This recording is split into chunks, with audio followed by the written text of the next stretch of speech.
Maybe it was a big thing, like helping you land the perfect internship.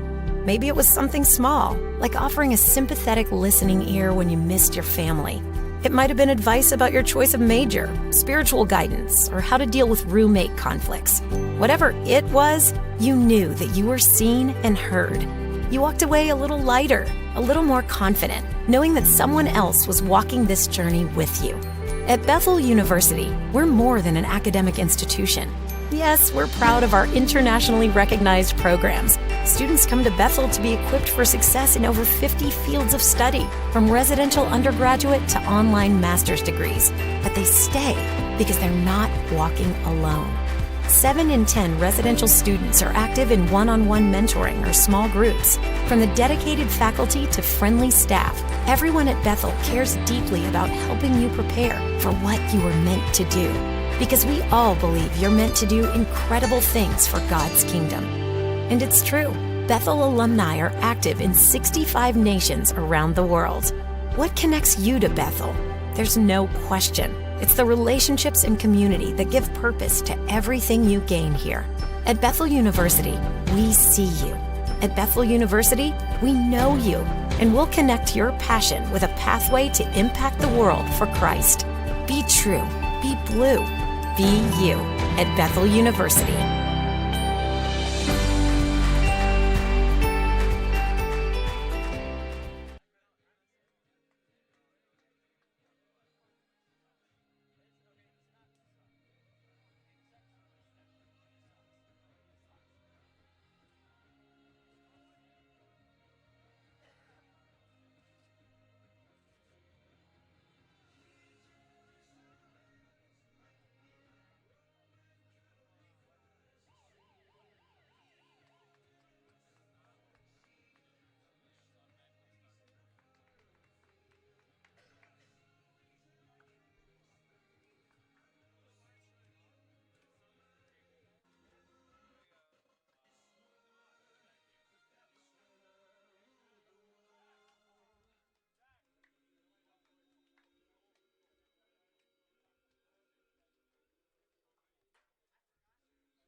Bethel University for tonight's matchup between the Huntington University Foresters and your Bethel University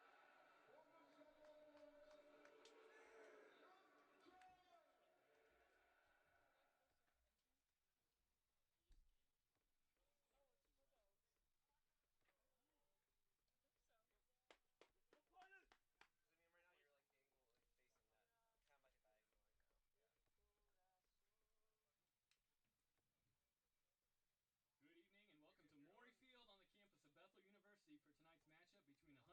Bethel University welcomes all players, officials, and spectators to today's game.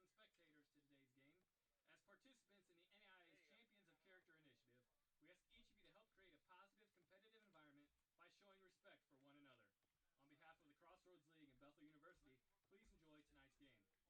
Before we introduce the starting lineups, let's meet today's officials. The referee is Peter Charpentier, and his assistants are Steve Royce and Steve Grinzel. Now, let's introduce the starting lineups. First, for the visitors from Huntington. Number 1, Gabe Greenfield. Number 4, Caleb Sexton. Number 5, Jake Erlinson. Number 8, Noah Stanford. Number 11, Christian Cohen. Number 15, Hunter Jackson. Number 16, Stephen Brown. Number 20, Noah Fleming. Number 21, Luke Unger. Number 23, Mario McLennan. Josh Erlinson. The Foresters are coached by Russ Lawson. And now the starting 11 for your Bethel University Pilots. Number 1, a freshman from Osnabrück, Germany, Finn Popescu. Number 6, a senior from Acton, California, Tanner Gibson. Number 11, a junior from Veracruz, Mexico, Jose Barquin. Number 13, a freshman from Liverpool, England, Ellis Jones. Number 14, a junior from Jamaica, Queens, New York, Rolson Clevois. Number 16, a senior from South Bend, Richard Ontiveros. Number 17, a sophomore from Sao Paulo, Brazil, Jardel Oliveira Santos. Number 18, a senior from Mishawaka, Isaac Nunez. Number 19, a senior from Los Angeles, California, Danny Aragin. Number 20, a senior from Boca Raton, Florida, Elijah Kerr. And number 23, a senior from Fort Wayne, Jackson Didion. The pilots are coached by Tiago Pinto. Ladies and gentlemen, at this time we ask that you please stand, and gentlemen, kindly remove your caps for the contest opening prayer. Lord, we thank you for the opportunity that we have to honor you through the game of soccer. We ask you to protect the players as they compete, keep them free from injury, and help them to display their talents in a way that honors you. Help us all to encourage and cheer with proper perspective in mind. Thank you for what you are doing and what you have done in our lives. It's in your name we pray. Amen. We ask that you remain standing as we honor America and those who serve and protect it with the playing of our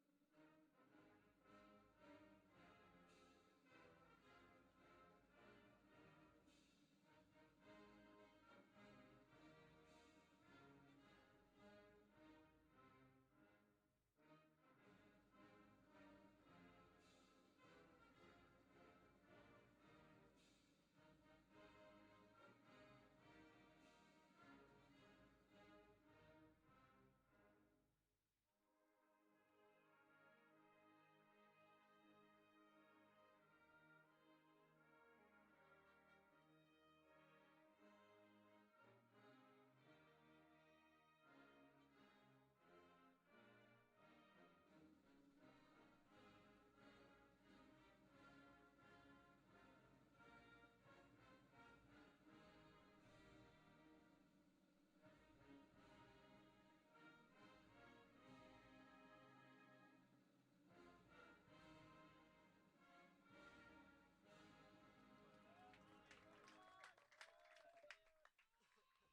still doesn't put in the stuff.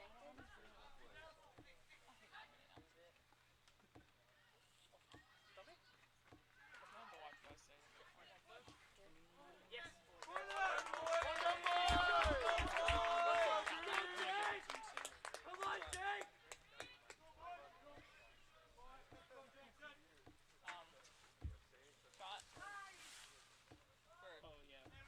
shot for, is it Huntington? For the guests? Nope. Shots are right here. They're gonna have 2 announcers right here. Yep. I don't know where they are. What number is that? Kicking. Just sit there for now.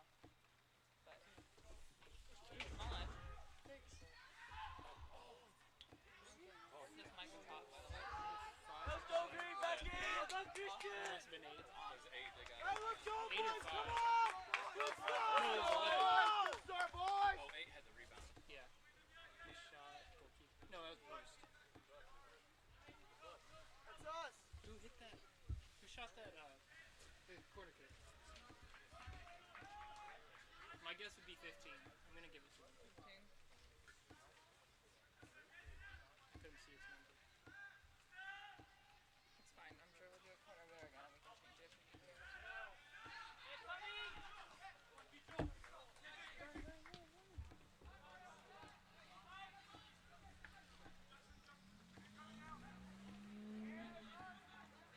I thought you were going to be here like so much sooner. I was supposed to, and then it's slow. Sorry. I'm fine. You text me before you call if you're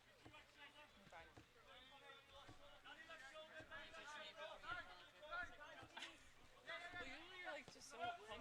I am. And I was in the photo. then you weren't even there. I thought you were going to be like rushing me to get out the door, and then you weren't even messaging me or anything. I was like, okay. I'm some guy like says his number and keeps like down too far. Ooh. And then just like drag you right there.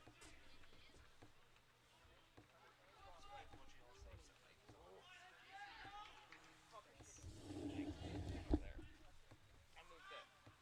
So another It's not shot. pointing at me anymore.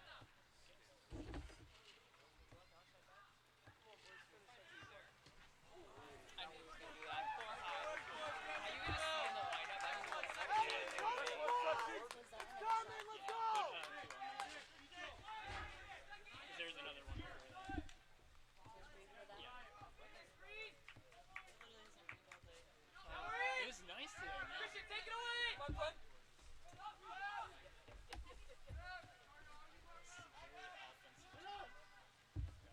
Huntington? I like watching the Huntington versus Bethel game. Because my friend goes to Huntington. Yeah, I know, I told her. Are they here now?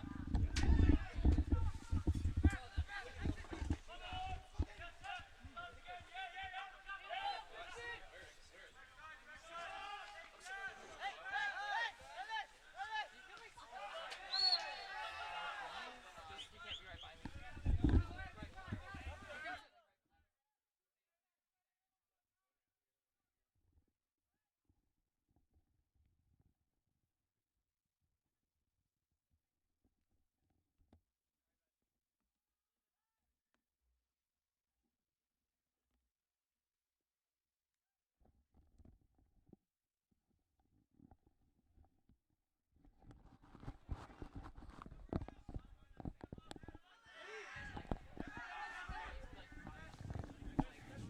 All right, ladies and gentlemen, welcome. After a little bit of a technical delay, welcome to Maury Field, where the Pilots are taking on Huntington University today in a Crossroads League matchup.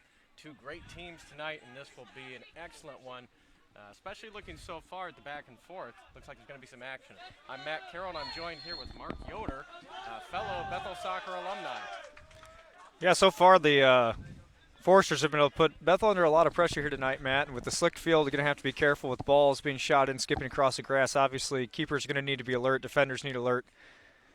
But if Bethel can look to play on this counterattack, Foresters have pushed very high up the field. They might find themselves scoring a goal quickly.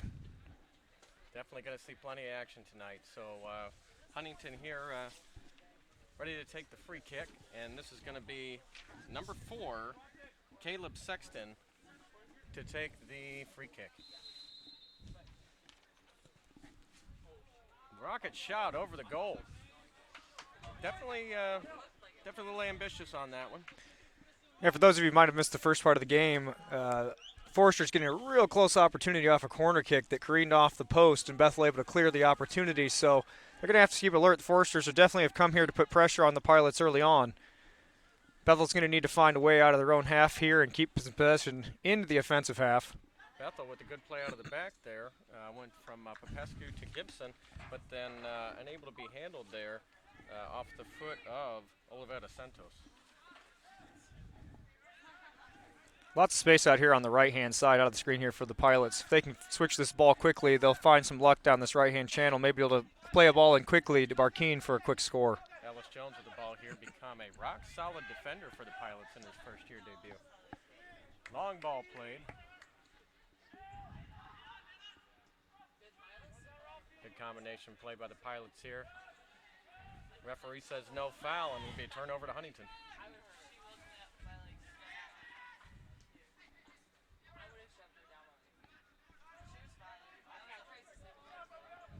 And Huntington content to play in the back here, looking for an opening to the Pilots' defense, which Pilots' defense lately has looked pretty good, especially in the center of the field. We'll see if they can maintain that dominance like they've had in the last couple. And there's some good pressure by the Pilots. That was an opportunity to win the ball, but Huntington able to escape down the right side of the field here. This going to Noah Fleming, but handled by the Pilots, looking like they're going to be able to get it out of pressure. Ball played out of bounds. Nope, ball's still live there. And Huntington recovers. Huntington's been moving the ball around the field quite well tonight so far. Side to side, a lot of passing. There's Hunter Jackson with the ball. Looks to make a cross. Popescu will come out and elects to punch it. Pilots have an opportunity for the counter. And upfield here, Jackson Didion, but unable to maintain it. Turnover to Huntington. So far, Huntington's had sustained pressure in this half. Miscue there by Hunter Jackson. Turnover to the Pilots here. Jackson Didion plays the ball upfield, looking to find Jose Barkeen, who is one-on-one into the box here. Number 5 for Huntington, that's Jake Erlinson, battling for the ball, still going for it, able to kick it out of bounds, but it will be a Pilot throw-in. There's good pressure from the Pilots, Matt. We're going to need to see a whole lot of that in this half. Maybe get some early goals, put the Foresters under pressure, get them to drop their heads before halftime. So Huntington comes into this one at 8-2-2, a good record here to start, and a 2-0-1 in conference. So undefeated in conference. Pilots come in at 6-4-1, but 3-0-0, 3 straight wins. So it will be a match. One of these teams may come out here with the first zero in the loss, or the first one in the loss column. Turnovers, and we have a play upfield again. That lone number 20, Noah Fleming. Great play by Gibson there, reading the play quickly, taking pressure off the Pilots, allowing his team to get back. So Pilots will look to reset on this one.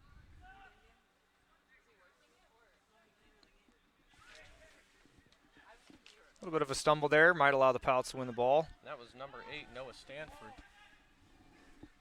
And it ends up going to Finn Popescu. Pilots will start again. Popescu very good with his feet, often likes to play out of the back and plays almost as a defender here. And the Pilot defense very comfortable passing the ball back to him.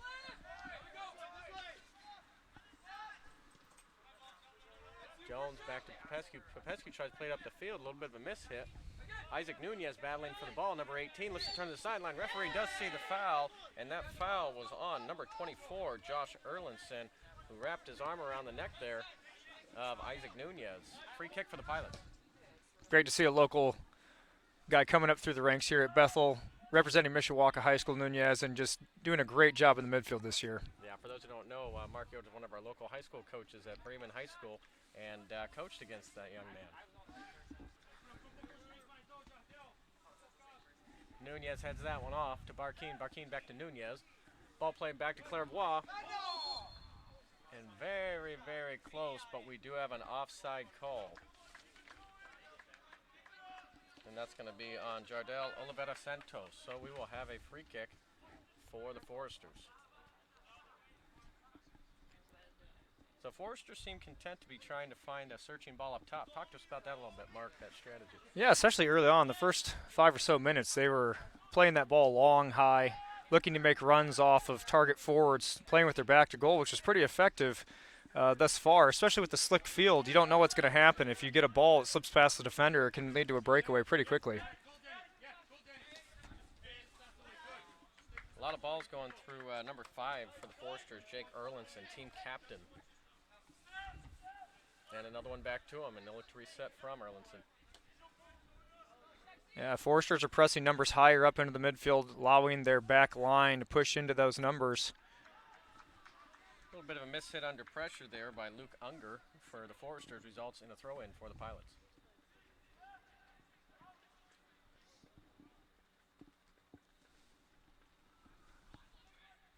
The ball's bouncing around here. Looks like Huntington comes out on top with a potential goal opportunity here. And Tanner Gibson, with his trademark effort, able to go after that, and instead of a cross, yeah, the Foresters, out of bounds. 21 Unger. It's quite a lot to handle. He's got good size, good speed. He's unafraid to run at players, so the Pilots will need to be aware of him tonight. And now it looks like Hunter Jackson again to take the corner kick, this time from the far corner. So Huntington will line up, looking to break the stalemate here with 33 minutes left to go in the half. Excellent ball comes in. Tanner Gibson up and above everybody. His jumping ability in defense is phenomenal. Slide tackle there, and that's by number 23, Mario McLennan. And McLennan does a good job there, Matt. If he doesn't make that tackle, the Pilots are away on a counterattack. I think we're going to see a lot of counterattacking soccer tonight. Yeah, and sometimes, you get that counterattack, and it might be a good idea just to hit a shot from distance with the wetness of the grass and the pitch. That might skip right past the keeper if you have enough movement on the ball. And there's a turnover. That's number 4. Caleb Sexton comes up with it, plays the ball up the line. Pilots back and battling hard. And looks like a foul called on Huntington. I can't quite make out the number there. Ontiveros did a great job of shielding the ball there for the Pilots, winning that free kick for his team. And the foul was on number 20, Noah Fleming. Jones here with the ball, taking a look, and he's having to play a forward ball, but a miscue by Danny Edegine, who checks in, and Jones thought he was going. Miscommunication there results in a turnover. I think that'll be part of the key for the Pilots is try to find the ball to the wings. We haven't had much luck with that so far tonight, high up the pitch, and I'd like to see what happens when we can get that ball out wide and go 1v1 against the Foresters.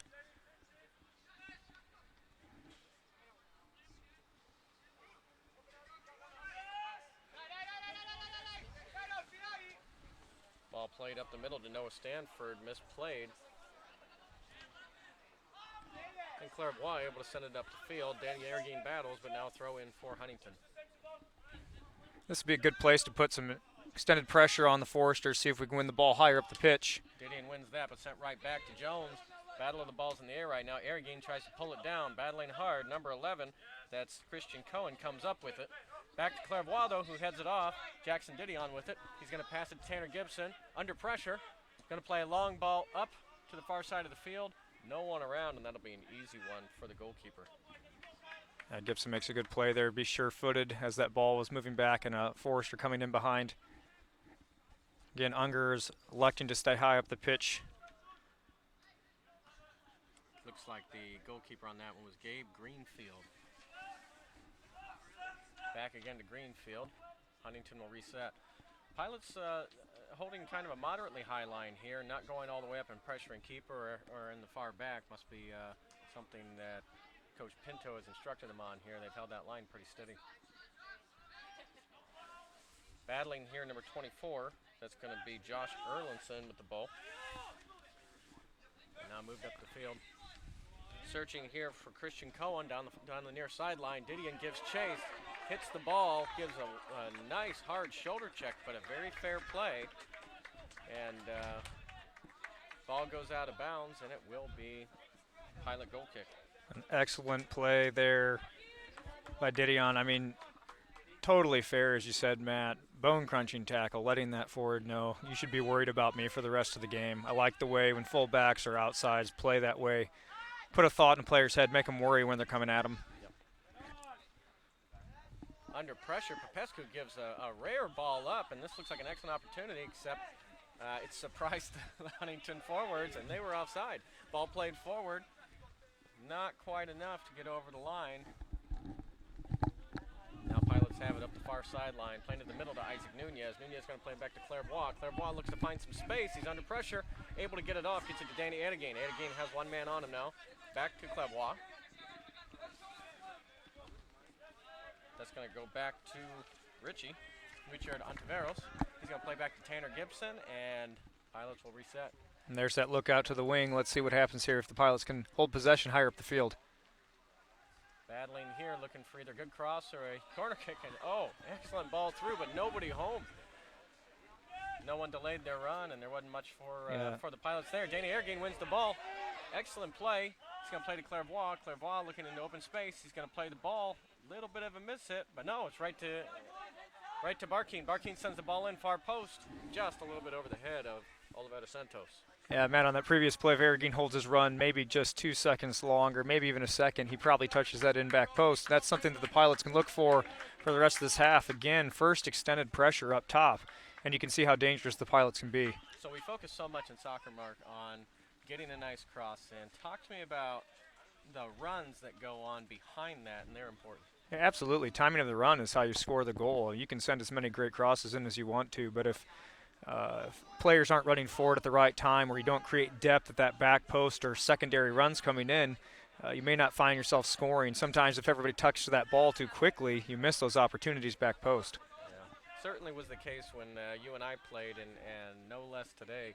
The teams that separate themselves from the pack, those top 25 teams, they have those guys which we call the nose to the goal, nose for the goal, who can time those runs perfectly and have great communication with that man sending it in. Yeah, it's that goal scorer's sixth sense. It's something a lot of times you can't even teach, except for constant repetition. Even then, like you said, the best of the best just read the game that way anyway. Didion's going to play back here to Jones. Jones back to Popescu. And Huntington clearly pressuring every ball. You think they can sustain that pressure, Mark? Sometimes on these cool evenings, you can find yourself running for a very, very long time. The lungs don't wear out quite as easily, and especially I would expect both teams in pretty good shape at this point in the season. Well, Pilots and Foresters definitely with two different strategies when the ball's in the back line. Do you see one style superior to the other? Well, it's kind of how your team is built. This style seems to be working very well for the Foresters, and Bethel can hopefully adjust to that in this first half and start to read it well enough that they can find those gaps in behind the Foresters as they press forward. And Huntington will take it here from the far sideline on a free kick. Booming ball sent far post. There is a Forester on it, sent back in. The save from what a Popescu. save.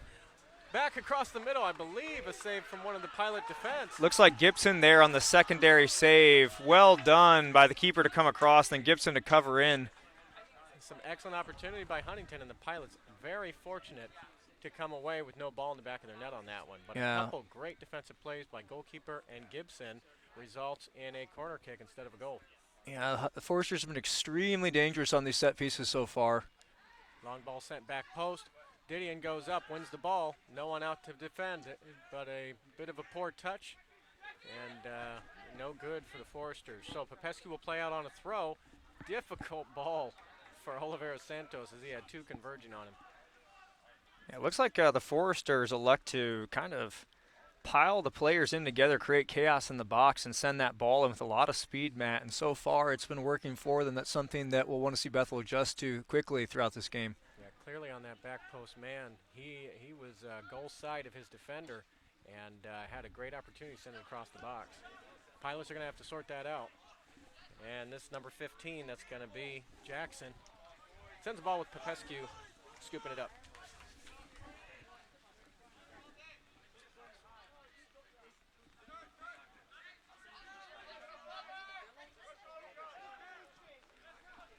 A lot of times you'll see extended pressure by one team or the other in certain halves, Matt, and might be the Pilots just have to take on some of this extended pressure from the Foresters and then find those gaps in behind to see what they can do, find some of that space in behind where they can attack again like they did on that play across the box.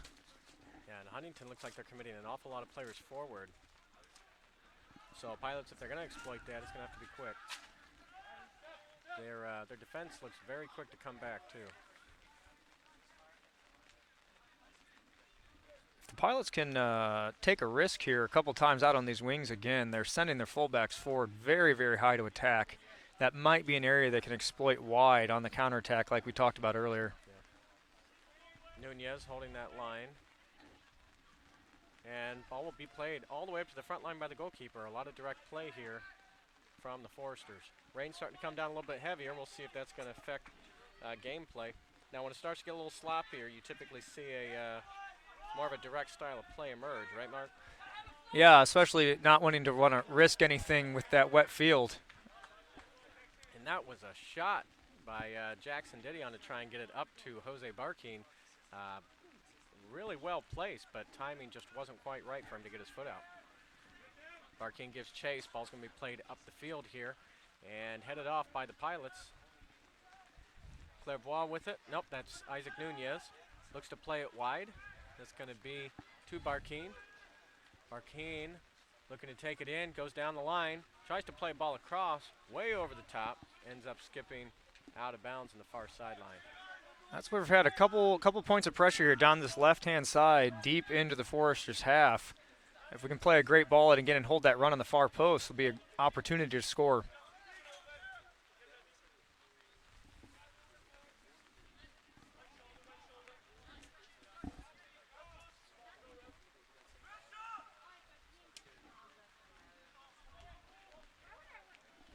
And Mark, if you'll take it here for a little while, I'll get the Facebook post up so folks watching the game can interact with us. Absolutely.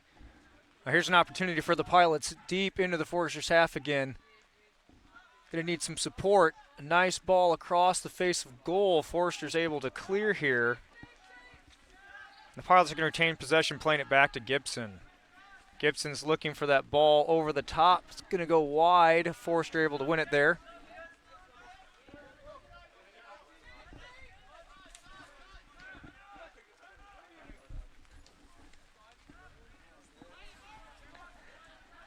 And Gibson plays it across. Now the Pilots having some possession in the Foresters' half. This is better from Bethel. Put them under pressure, make them run for a while. We want to see the Pilots push that line a little bit higher, especially centrally, if they can stay off the shoulder. Look for that opportunity of a skipping ball through on this wet field.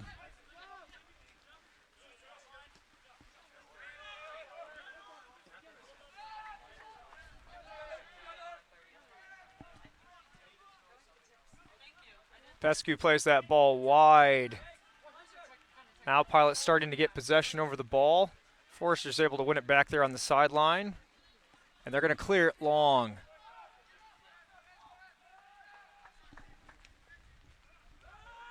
This has been the best spell of possession so far, Matt, for the Pilots, and they're starting to gain control of that ball.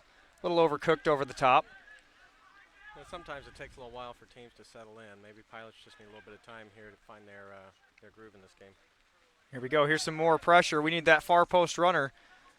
Barquin was coming in.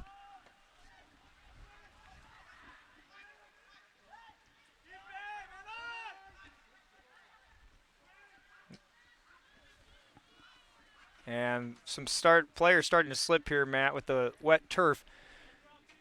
Field is going to be a little bit harder to keep feet on as it keeps continuing to rain here in Mishawaka. But this is, again, an opportunity to maybe hit a long shot that could skip in past the keeper. Here's Bethel's first attempt on goal. A great shot, but a save by Greenfield. Excellent job there by the goalkeeper. In wet conditions, that ball looked like it was sneaking in the near post. That was a great spell of extended pressure there by the Pilots. Those last 5 minutes, putting pressure on the Foresters, staying high up the field, culminating with that first great opportunity on goal.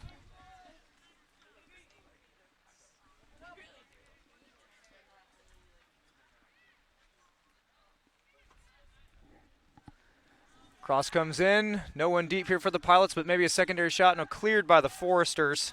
That was actually a very well-placed ball, but no Pilot home. Danny Aragin's going to be here to try and hold it off.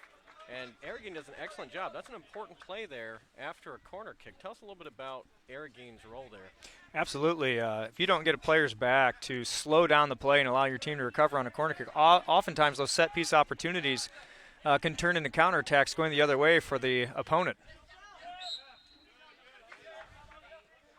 Ontiveros gets that ball going quickly, and the Pilots are going to want to keep this pressure on the Foresters. Nunez finding good space in the middle, plays that ball down the sideline. A great tackle there, though, by Jackson to stop the play.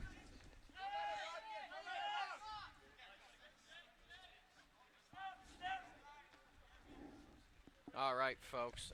If you are listening to this, whether you're a Huntington fan or a Bethel fan, stop on over by our Facebook page, Bethel Pilots Men's Soccer, and there'll be a link here for the live broadcast tonight. You'll see our faces on it, and in the news feed there, feel free to give a shout out, and we'll announce you on air. We like to know where folks are from. Last game we had people from all over the world watching. We had folks in Germany, we had folks in Britain, and of course many people here in the U.S. So we want to know where you're from if you're watching and listening to us tonight. So go on over and give us your name, and we'll give a shout out. Also, if you are alumni of either Bethel Soccer or Huntington, feel free to share one of your favorite memories of past matches. This ball goes to Nunez. Nunez and Didion trying to battle, but does not go in the Pilots' favor. Ends up at the feet of number 5, Erlinson, team captain for Huntington. And Erlinson has been spraying this ball forward and wide numerous times throughout this half, and they're pushing Jackson, the number 15, up deep on this left side with some success. It seems like Bethel's starting to figure out that, though, and being able to cover better and move the ball back in our favor. And Kerr did well to get the ball upfield here, but again we have the ball going back to Huntington. Not sure what the call is. Challenge behind the play here. I thought for a second there that Fleming was going to find himself in some space on the attack, but the referees elected to call it back. Something behind the play. Bethel showing a bit of a gap between their defensive line and their midfield line, and looks like Fleming is just happy to take up that space. Look for him more there tonight.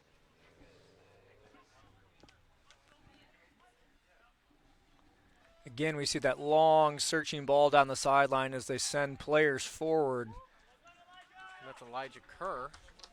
He's the left defender, did a good job to shield that ball and see it out. Goal kick for Pilots, Popescu to take it. You don't see the Foresters combining much through the midfield right now, Matt, electing to go instead with those deep balls down the sideline, which has been fairly effective. However, the Bethel defenders are starting to read that fairly well, and then if they can retain possession up the field, they might find those fullbacks higher up and get in behind them. Gibson plays the ball upfield, deflected out for a Pilot throw-in. Kerr to take it. He looks to send the ball up the sideline, finds his mark, Olivetta Santos. Ends up losing on the second ball, but it goes out of bounds, Pilot throw. You asked earlier, Matt, whether or not the Foresters can sustain this running style, and that'll be very interesting to see in the second half. Lennon and Jackson have made numerous runs, 50, 60-yard runs up that sideline. If they tire out in that second half, Bethel has done a great job of punishing teams late in games so far. And there goes Tanner Gibson with a slide tackle to keep the momentum going in the Pilots' favor. Jumped in, though. Erlinson came in, and another slide tackle. Both teams battling very hard. This was going to be a throw-in for the Pilots. A little bit of extra effort there by Christian Cohen for the Foresters. Ball back to Popescu. Fleming's going to make that run. If I'm Huntington's coach, I'm a little more concerned about him running 20, 30 yards at a time to chase a goalkeeper on these. We'll see if his legs can hold up for 90 minutes of that. Yeah, off camera here again, Aragon finding himself in a lot of space back post. If Barkeen can find that ball, that's going to go out for a corner. Barkeen did well there, looking for the cross when it didn't develop, able to hit it off the man and giving Bethel the opportunity to get set in the goal. Now last time, excellent ball sent in by Barkeen to the back post, but there's nobody there. Bethel's going to have to work that out. Yeah, oftentimes in high school we call that the garbage man, just so people understand kind of where to be. But you need that guy back post who can run in to find that ball, or who can at least hold to have that secondary shot. Same ball, and there's somebody at the back post, but unable to get there in time. So again, that back post, Pilots having some trouble finding somebody there for the target. They're going to get another opportunity here. It must have been a touch from a Forester. Let's see if they can figure it out. Some extended pressure here again from the Pilots. See if they can earn their reward. Barkeen comes to play the short ball. Olivetta Santos Opts to go towards the goal. Plays a nice rocket in. A little bit too high, and Forrester's able to win it pretty easily. Good cutoff there by Didion. We'll see what he can do with it. Battling hard, plays the ball up the line. Barkeen has it. Barkeen looks to play across, deflection. Pilot's unable to come up with it. Now it's back to Isaac Nunez. He's going to play to Didion. Bit of a misplay, and it's a turnover to Huntington. Clairvoix to challenge. This is number 4, Sexton. 4 Pilots back. Yeah, 4 Pilots back to defend that play. Matt, no real pressure from the Foresters, so good job by Bethel getting in behind the ball. And maybe off camera here, but Pilot sub, Anu Alamanji, looks like he's going to be coming in here in a few minutes.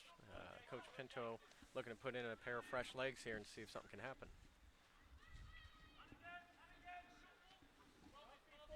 Again, Erlinson and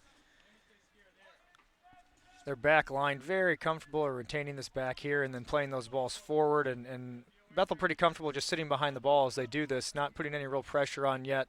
You just had a coaching tactic from Coach Pinto to make sure that they're just collected behind the ball. This looks like it might work well with their strategy, giving their midfielders and forwards a bit of a break between runs here. If they're able to pass that ball in the back line, everybody gets reset here and they can look for their next long play. And just off camera, I can see Coach Pinto talking to the substitute coming in that this is the opportunity to win the ball as it came across. If you can shut off that pass going wide, it oftentimes leads to that centralized counterattack on the goal. And sometimes when you see these teams that sit back and wait for a defense to do something, they'll have a certain pass they're looking for to then go and attack. Haven't seen a whole lot of that. Maybe this instruction from Pinto will change that. So Danny Arreguin, number 19, he'll be coming off the field. And again, Anu Alamanji will step on. It'll be good to see if Alamanji can use his fresh legs out here on this right wing where there's been some open space to attack the Foresters. Ball's going to be played up line by Kerr here. Oliveira Santos not very happy with the throw. He was looking for something a little bit different.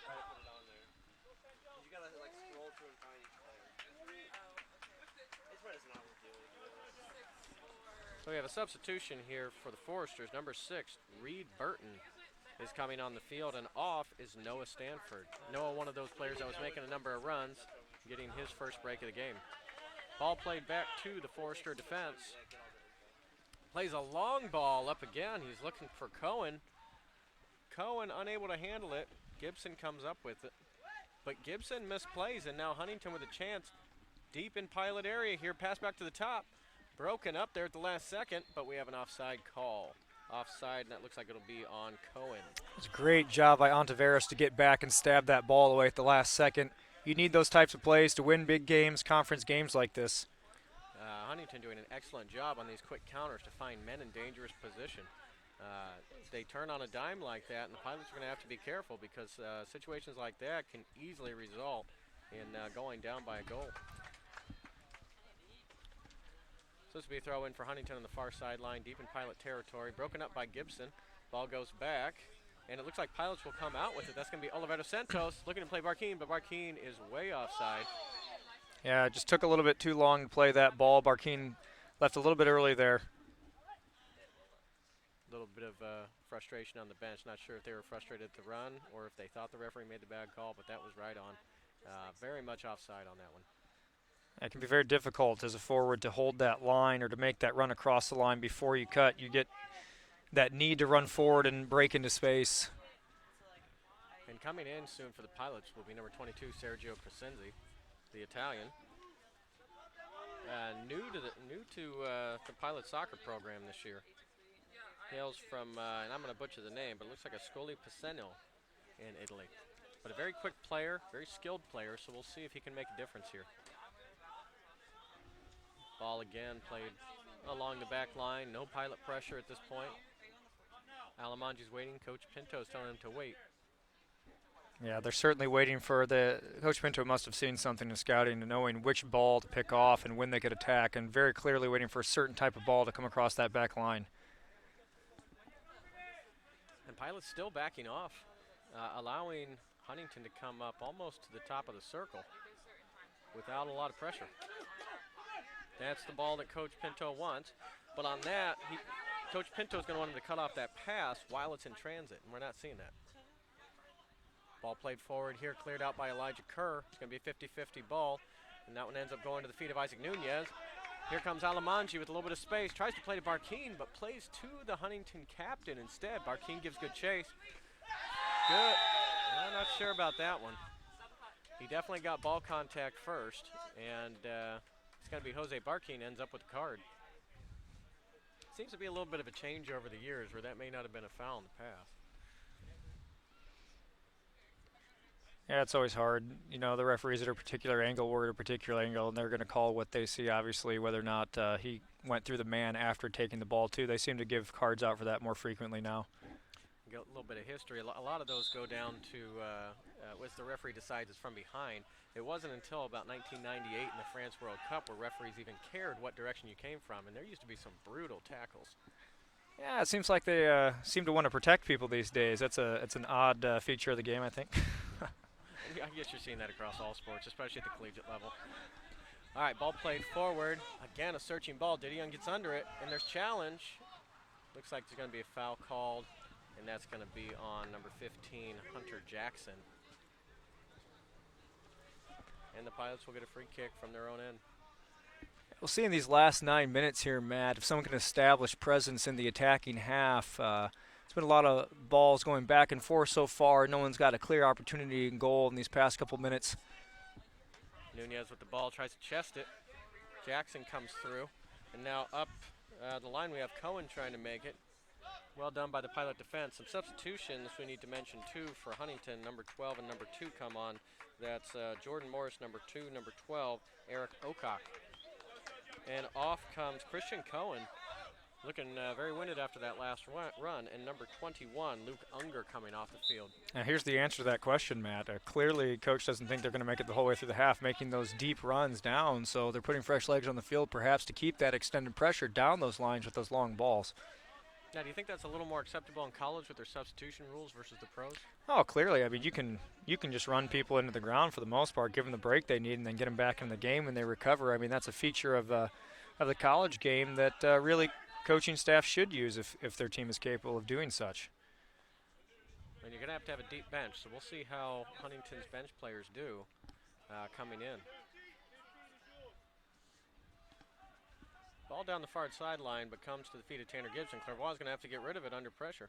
Huntington is doing an excellent job of pressuring one-on-one to any Pilot with the ball in their foot. Clearly the gameplay strategy for Huntington. Tough challenge. Barkeen wanted to foul, but the referee not wanting to give it. Didion with the ball. Past his man, has a little bit of space. Taking the ball up the field. Still with the ball. He's going to play it down the sideline to Alamanji. Not enough to get it away from the Huntington defender. Alamanji to challenge. And sideline referee will award a goal kick to Huntington. Great play there by Didion, just going calmly around the defender. And then you want to see some of those runs breaking off of that. As he moves forward off the field, you want to see Pilots cutting across the field, asking for that ball to feet, maybe putting pressure on that back line of the Foresters. And that's a bit of maturity shown there by Didion, who in years past has just at times just tried to go up as quickly as he can and try and beat men, but they're surrounded by a number of green jerseys, made the right call.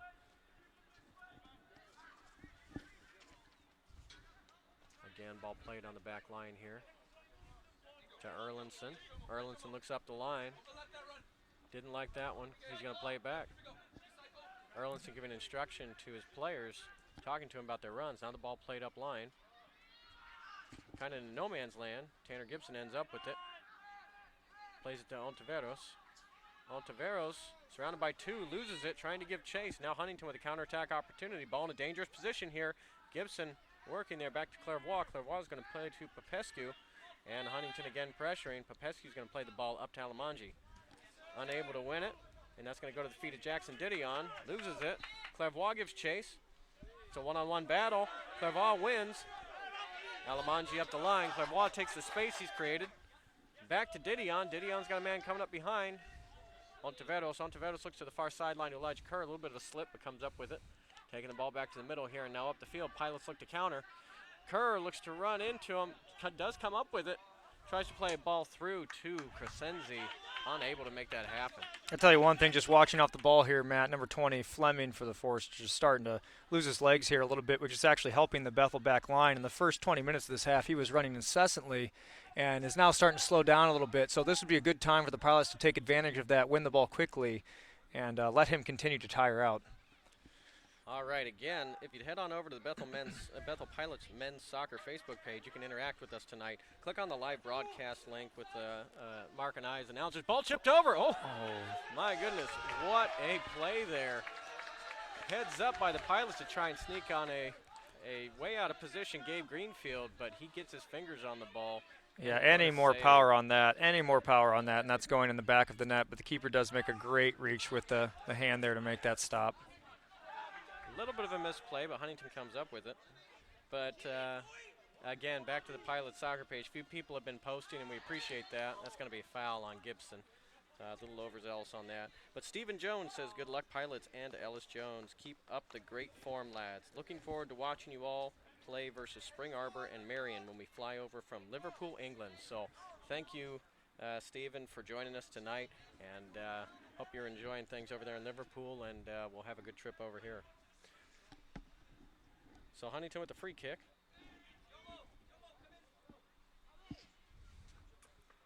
Thought about the short play, decided they were going to go longer. Direct play in. Popescu looks for it, decides not to go. Ball bounces around in the box. Pilots able to clear it. Dangerous ball there. And it'll be a throw in for Huntington. Got a Huntington sub here coming in, Matt. Number 43, James Howard, a freshman from Eaton, Ohio. Looks like coming off the field is going to be Noah Fleming. Noah, again, making a lot of runs. One of their lead targets today. Yeah, not surprised. Just not able to keep up that pace anymore, and done a great job so far, but sub probably coming. So I apologize for the butcher on this name, but Leslie Cruz, I think it's Ruxiger, says family of Jake and Josh Erlinson of Huntington watching from Pennsylvania. Give a shout out to Dr. and Mrs. Cruz.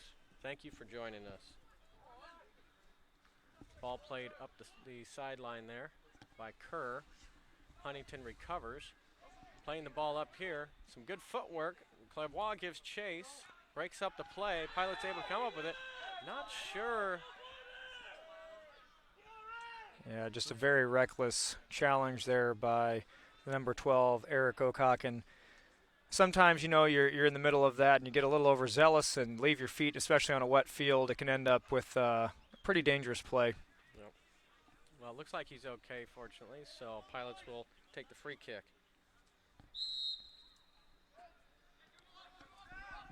So ball played out here to Jones. Jones to Didion, has some space on the sideline.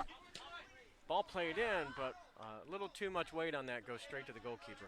Yeah, he knew right away, Matt, that's not the ball he was looking for. Didion holding the shirt up, disappointed in himself with that pass. I think we missed a sub here for the Pilots. That's number 9, Javier Vera, was the intended target. You'll see Javier usually come in the last 10 minutes of a half, give some fresh legs. Not a starter, but clearly a bench favorite when he goes in. I'm very familiar with Vera from his days at Elkhart Central and playing against him. He was a great player for the Blue Blazers, and hopefully can make a difference here for the Pilots tonight. Huntington has space and position here. Pilots need to figure out something here to get some challenge on the ball. Pilots struggling to match up and allowing good combination play in their own area. A little miscommunication, but Jones able to get to it. Clears the ball out. Here comes Erlinson trying to go over top of Anu, and referee says no, and it's going to be a free kick for the Pilots. Another shout out, Eric and Elizabeth Kerr says, hey guys, Kerrs are watching from Florida. Says left mic is really low in volume. Great to have you guys call the game. Go Pilots. I'm not sure what left mic means, so we'll see if we can figure it out. We'll get our technical people on that. And then we have another one, Rachel Stanford, watching from Toronto, Canada. It says, go Huntington.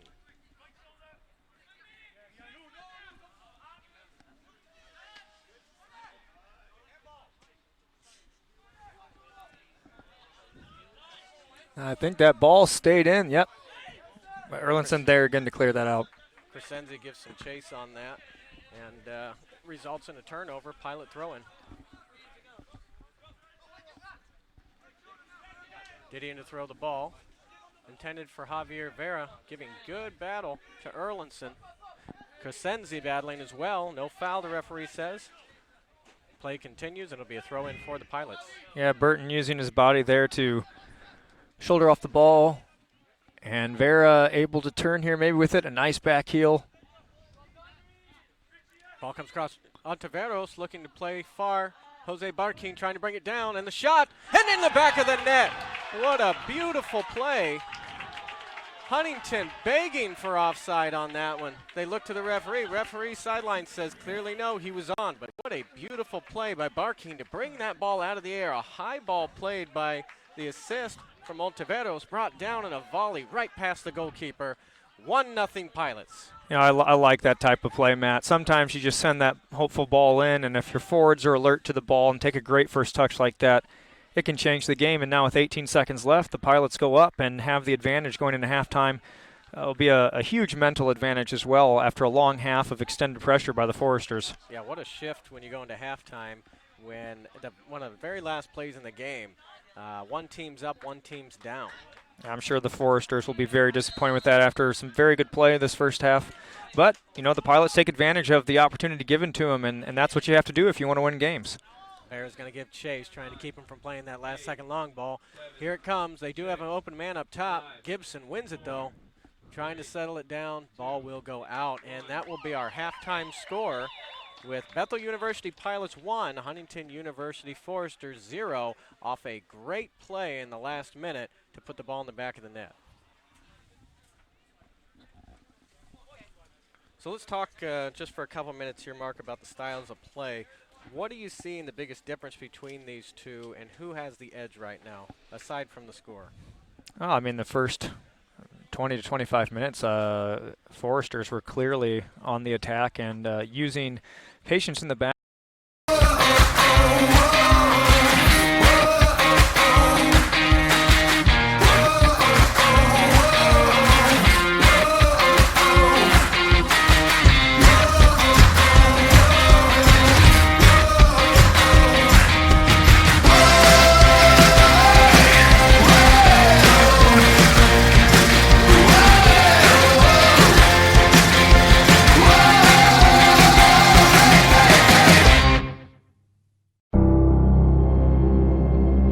Hi, my name is Lucas Moreira. I'm a senior at Bethel, and I play soccer, and I major in biochemistry and molecular biology. So I actually transferred to Bethel. I did my first year in college in another university, but then both my parents, they prayed, and we felt like it was time to transfer, and we didn't know really where to go, but my soccer coach in the previous university, and he talked to Coach Thiago, and then Coach Thiago helped me a lot to come here, and we prayed. God answered us, saying that Bethel had all the qualities that we were looking for. I don't remember exactly all the qualities, but there were 5 qualities, and all the process was easier for us when we talked to Coach Thiago. My first year at Bethel, when we were playing conference, and it was a really important game. We were playing Spring Arbor, and all we needed to do is a draw, and we tied them at their house, and I scored that game as well, and it was 2-2, and we celebrated a lot. After the game, all the team came together to sing the famous song we sing, Vamos los Pilots. So that really impacted me. One of the sentences I love the most is, soccer is not an end goal, it's a means to an end. And since my first days here, he always said that sentence to me. I really didn't know what it meant, but throughout these years, I was able to understand that soccer is not all about all soccer, you know? When I went to Indonesia, I was able to understand that soccer really is a means to an end. You can do so many great things, impact so many great people, through the game of soccer. I don't have really many superstitions, but I can tell like during the warm-up I don't really like to use shin pads, and I also don't like to tie my shoes before the game. Really don't know why I do that, but it's just sometimes I do it, sometimes I even forget it. So yeah. And truly I plan to follow God's path in my life. I've been willing to just let God guide me where He wants to take me. If it's through something related to medicine or something related to soccer, I really want for Him to show me the best plan He has for my life. And one of the aspirations is wherever I end up to is just make a positive impact where I go and help people grow. I hope I leave with a lot of relationships that I can take throughout my life, long-term relationships, whether with soccer players in the field or students in the classroom or even professors. I want to be able to cultivate and keep the relationship when I graduate from Bethel. To my mind comes respect, the word respect, and especially in the soccer team where we have a lot of diversity. We have many people from different countries, cultures. I'm from Brazil, and the word respect is no matter where we are, no matter where you come from, we always treat each other with respect, and Built by Bethel means that to me.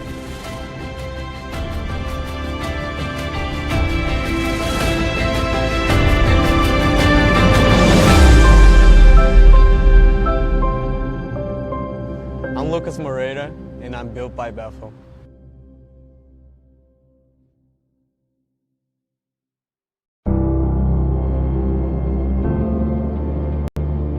Hi, my name is Samuel Beek. I'm a senior. I'm studying business administration and I'm playing soccer.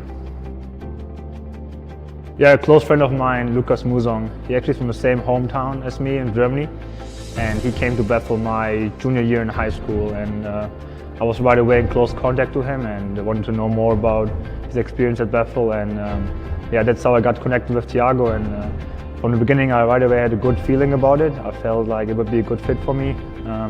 However, I still tried to find other universities through organizations and agencies, but I never had the same feeling as with Thiago about Bethel. So that's the main reason why I came to Bethel. Well, I had many great memories at Bethel, many great moments. One moment that stuck out to me actually was last week at our national tournament in the semi-final. We beat an opponent that we haven't beaten in a longer time, and we just played a great game, and my friend Gabriel, when he scored a goal, it was awesome seeing the whole team coming together after a difficult season, just seeing us all coming together as one family. That was pretty special to me, and I'm never going to forget that moment. So one thing Coach Thiago always says is before games is, today's a great day to play, and this really stuck out to me. Through Thiago, I really learned how to celebrate playing soccer and what it means in the bigger picture. It's awesome playing in such a diverse group with guys from all over the world, and to really play with the purpose of winning, but also with the purpose of becoming better persons and living for God. That really stood out to me, and I really appreciate that from Thiago. No, I don't really have many. I like to take a warm shower before the game, just to focus there. During the national anthem though, I always have my breathing exercises just to focus more, and I also keep praying mostly after we're done praying before the game, and just to really have a focus and to go over my goals and my vision for this game. After graduating at Bethel, I like to be still around people. I like to be in an organization where I'm around people and can make a positive impact on them. I believe that God has a specific place for you, no matter where you are, and I want to find out where my place is going to be and where I can use my gifts and my strengths most effectively. And yeah, I'm just looking forward for really finding that out, for really finding my place out, and where I can be just the best version of myself and just become that person that God wants me to be. Well, overall, I want to be known for being a servant leader. I want to be known for somebody who's very intentional about maintaining relationships with the soccer guys, but also with the people at Bethel, professors, with fellow students. Also want to maintain those relationships after college and not just be done with it. I really value that. Lastly, I want to leave the soccer program on a good note. I want to be a nationally ranked team and lead the soccer program to success. Well, when I think about Built by Bethel, I got to think about the term integrity. I believe that college coaches, and especially Bethel coaches, recruit players based on their skills. However, when they're at Bethel, I feel they go through a period where they learn how to not be only a good player, but also how to become a good person. And I believe if you're a good person, if you know your values, if you know what you stand for, you're going to be even a better player. And that definitely make a big impact on the programs at Bethel as well.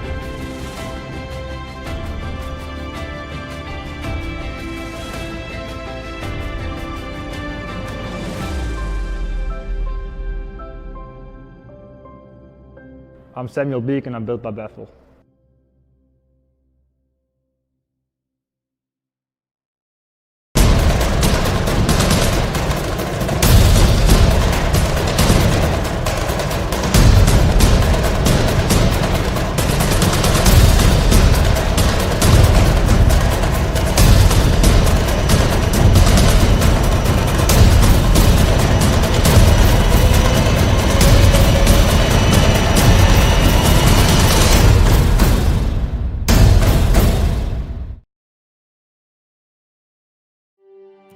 Maybe it was a big thing, like helping you land the perfect internship.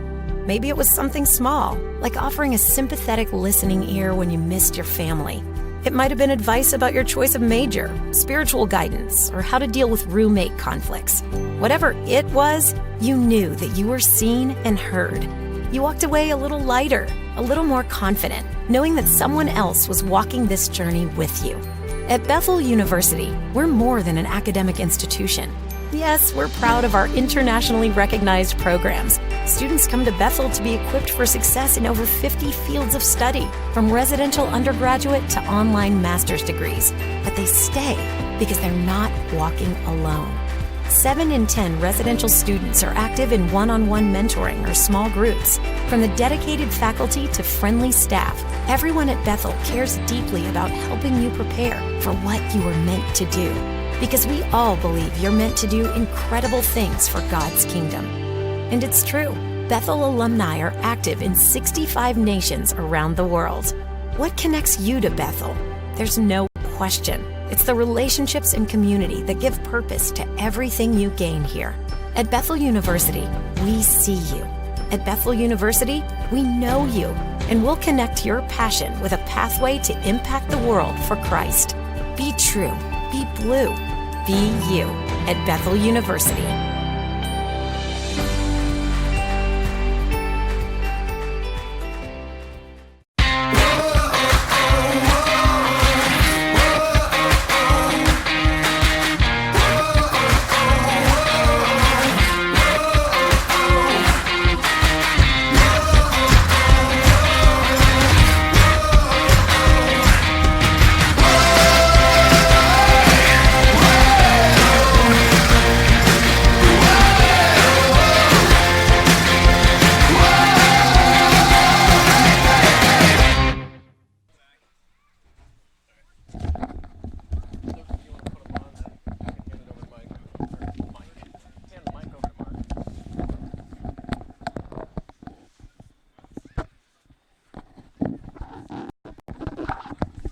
All right, folks, and we are back.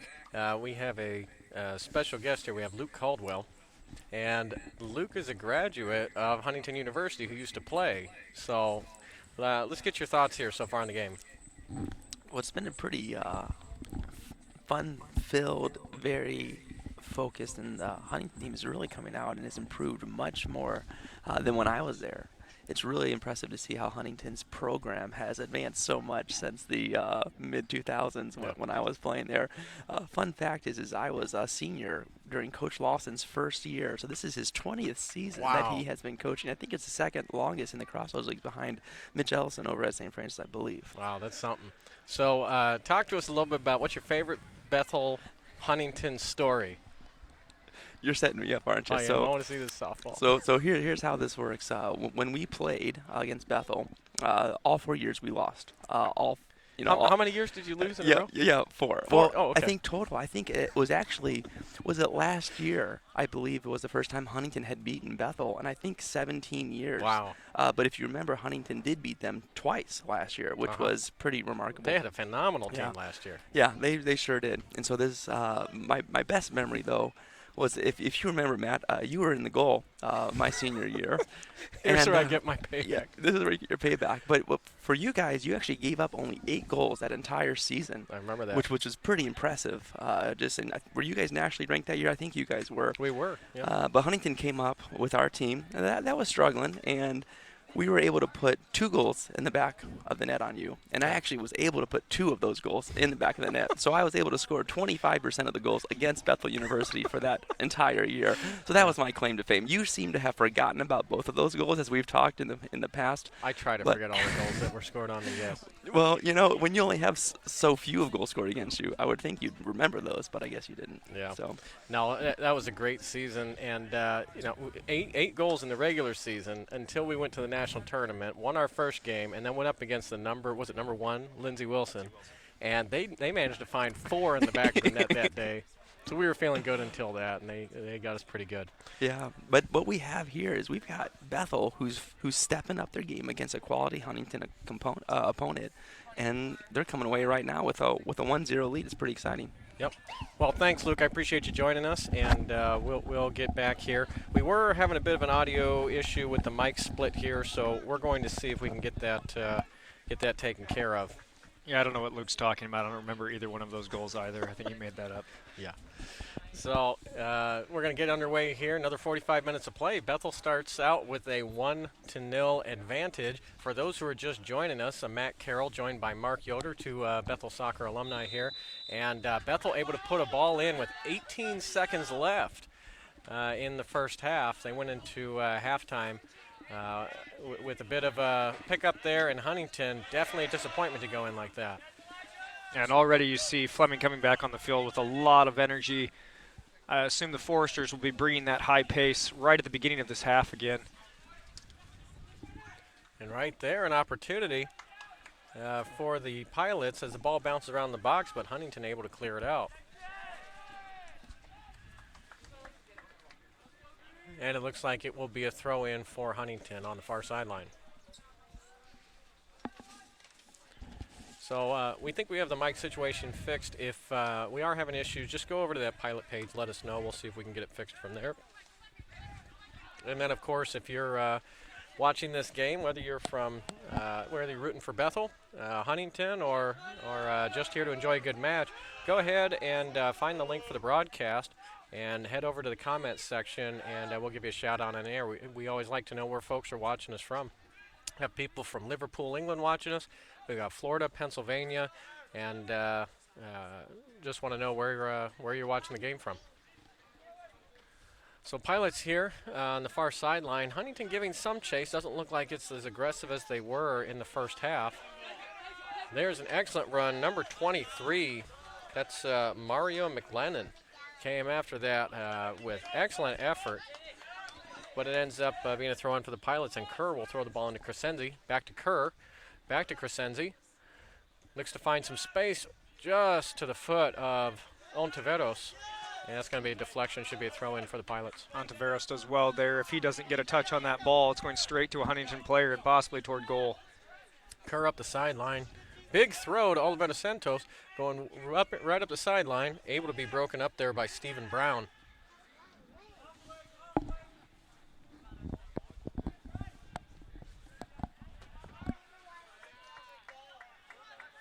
It'll be very interesting to see if any of the style of play changes in the second half, Matt, from what we had talked about there towards the end of the first half and at halftime. Oh, and a foul called there. Looks like, is that Gibson that went down on the far sideline? I think it's Didion, Matt. Was it Didion? But he looks like he gets up. He's okay.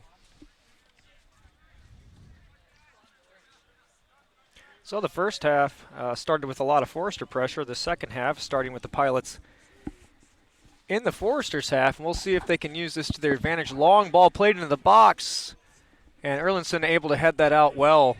And there's going to be a foul called on the far side. All right, so this is going to be a Huntington free kick.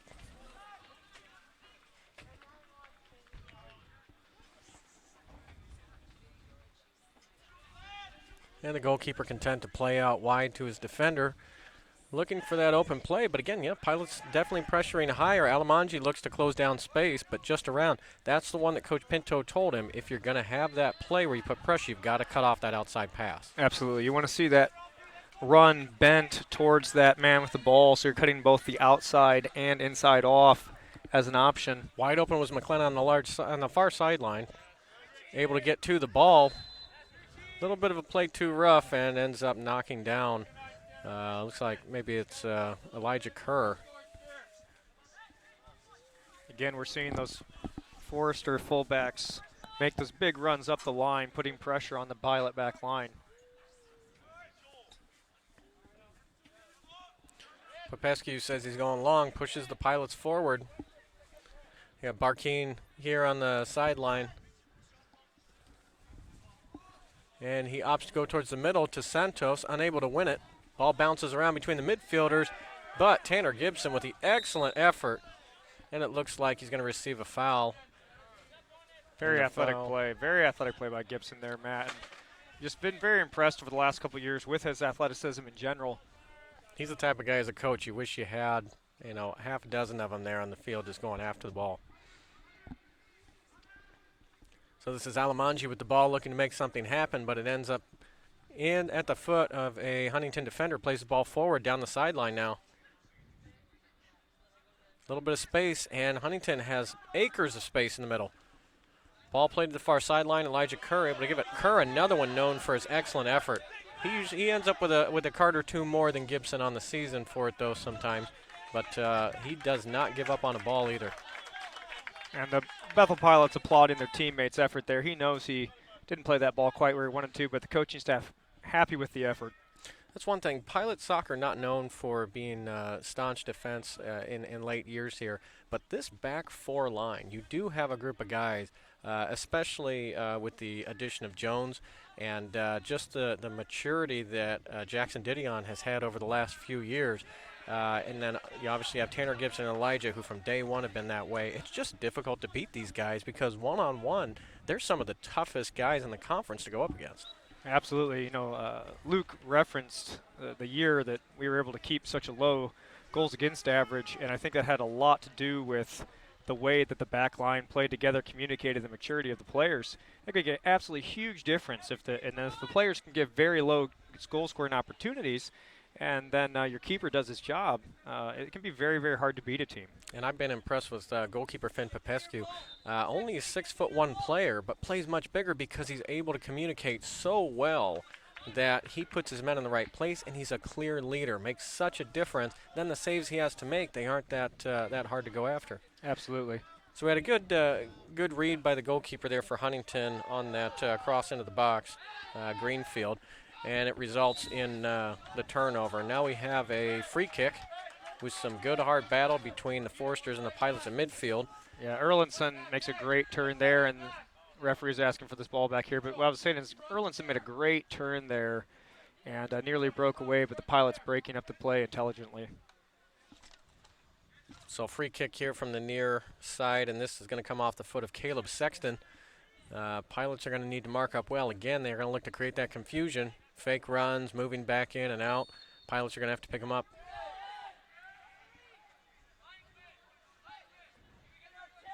And the coaching staff here for the Foresters yelling for 10 yards. They want to see the Pilots back up here. Apparently they're not happy with the distance between the Bethel player and the ball. And he's taking his steps up. Crescenzi, he actually has a yellow card on the year for doing exactly that. So we'll see how the referee does.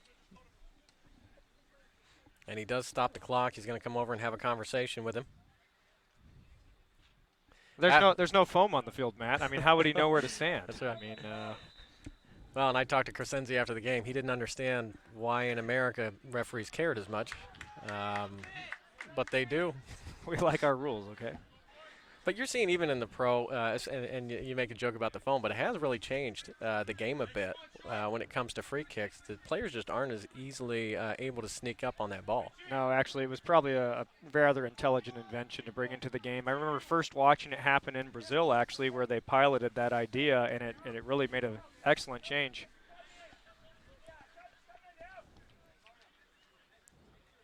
And you can't see here off camera, but sitting right next to us is a Bethel legend here. We've got Eduardo Ferreira, who was a great Bethel player and coach, was an assistant coach under Tiago Pinto. Here's an opportunity to break for the Pilots, possibly a 1v1 if we can move fast enough down the field. It's Olivetta Santos. He's looking, and he burns past his man, but he doesn't take the ball with him. Ends up somehow with it still on his foot. The ball comes back to the top to Crescenzi, who ends up getting dispossessed on the ball. Still pressure from Alamanji. Alamanji comes away with it. Huntington has reset, and Bethel will receive a throw-in. Yeah, I saw it on this far side off camera. Maybe just to the left there, you can see Barkeen with his head down a little bit. I think he was hoping that ball might get played across the box eventually. So a ball tried to clear, might have been a deflection. It doesn't go very far. And battling in the middle of the field, Pilots end up with the foul. Referee's going to call a dangerous play there. Player sitting on the ground trying to go after the ball. And he's not signaling indirect free kick, though, so he may have called the foul. No, you're right. Which means Pilots have an opportunity to take this one directly on goal. There may have been something where he went after the player and we couldn't see it. But you're right, typically should have been a dangerous play. Ball comes in, and you have a streaking Tanner Gibson who slams into one of the defenders to no avail. Huntington clears.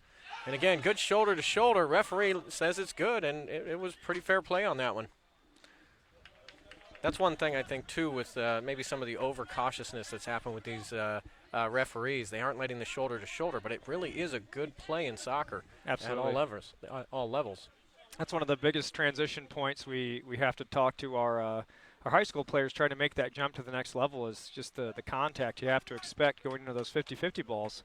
The strength you need in both your hips and shoulders to withstand that contact and play through. I have a son who's playing for the first time in his U9 league, and he wasn't going after the ball. And I said, buddy, you know you're allowed to hit people, right? He goes, I'm not allowed to hit people. And I said, in soccer you can. So it doesn't come naturally to a lot of kids. You really have to teach it. And it's even at the college level you don't see it a lot. Well done by Olivetta Santos to get the ball sent back to the goalkeeper. Goalkeeper's going to have to play it long, and that's the second or third time their goalkeepers had trouble clearing under pressure, so it might be something Coach Pinto could look to take advantage of. Yeah, got some rain coming down again here, so it's going to re-wet the field. Surface is going to get very slick again. We'll see how that impacts the game in the second half. Ontiveros plays it forward. No Pilot in town to get that. Off the head of Ontiveros again into three Huntington players. Clairvoix will give chase. Ends up almost with it, but he takes out a Huntington player. Hard foul, but certainly not intentional. The Huntington player just did well to move the ball before Clairvoix could get to it.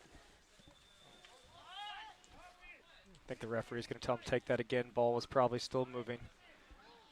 That's second or third time here that we've seen the Foresters try to play that ball quickly on a free kick. So Huntington sending numbers forward here. Pilots are going to hold a line at the top of the circle in the box. And Huntington unable to clear it. The man slipped under a little bit of contact. Alamanji's going to move the ball up. Barkeen is wide open if he can thread it to him, and he does. Barkeen is onside. Far sideline referee says it's good. He's going to try and cut it in. Plays the ball across. To no avail. Huntington does come in, but an excellent counterattack. Good vision there by Alamanji to find Jose Barkeen. The thing I like that play, Matt, is that you see 4 and 5 Bethel guys streaming forward there to create the opportunity in the box.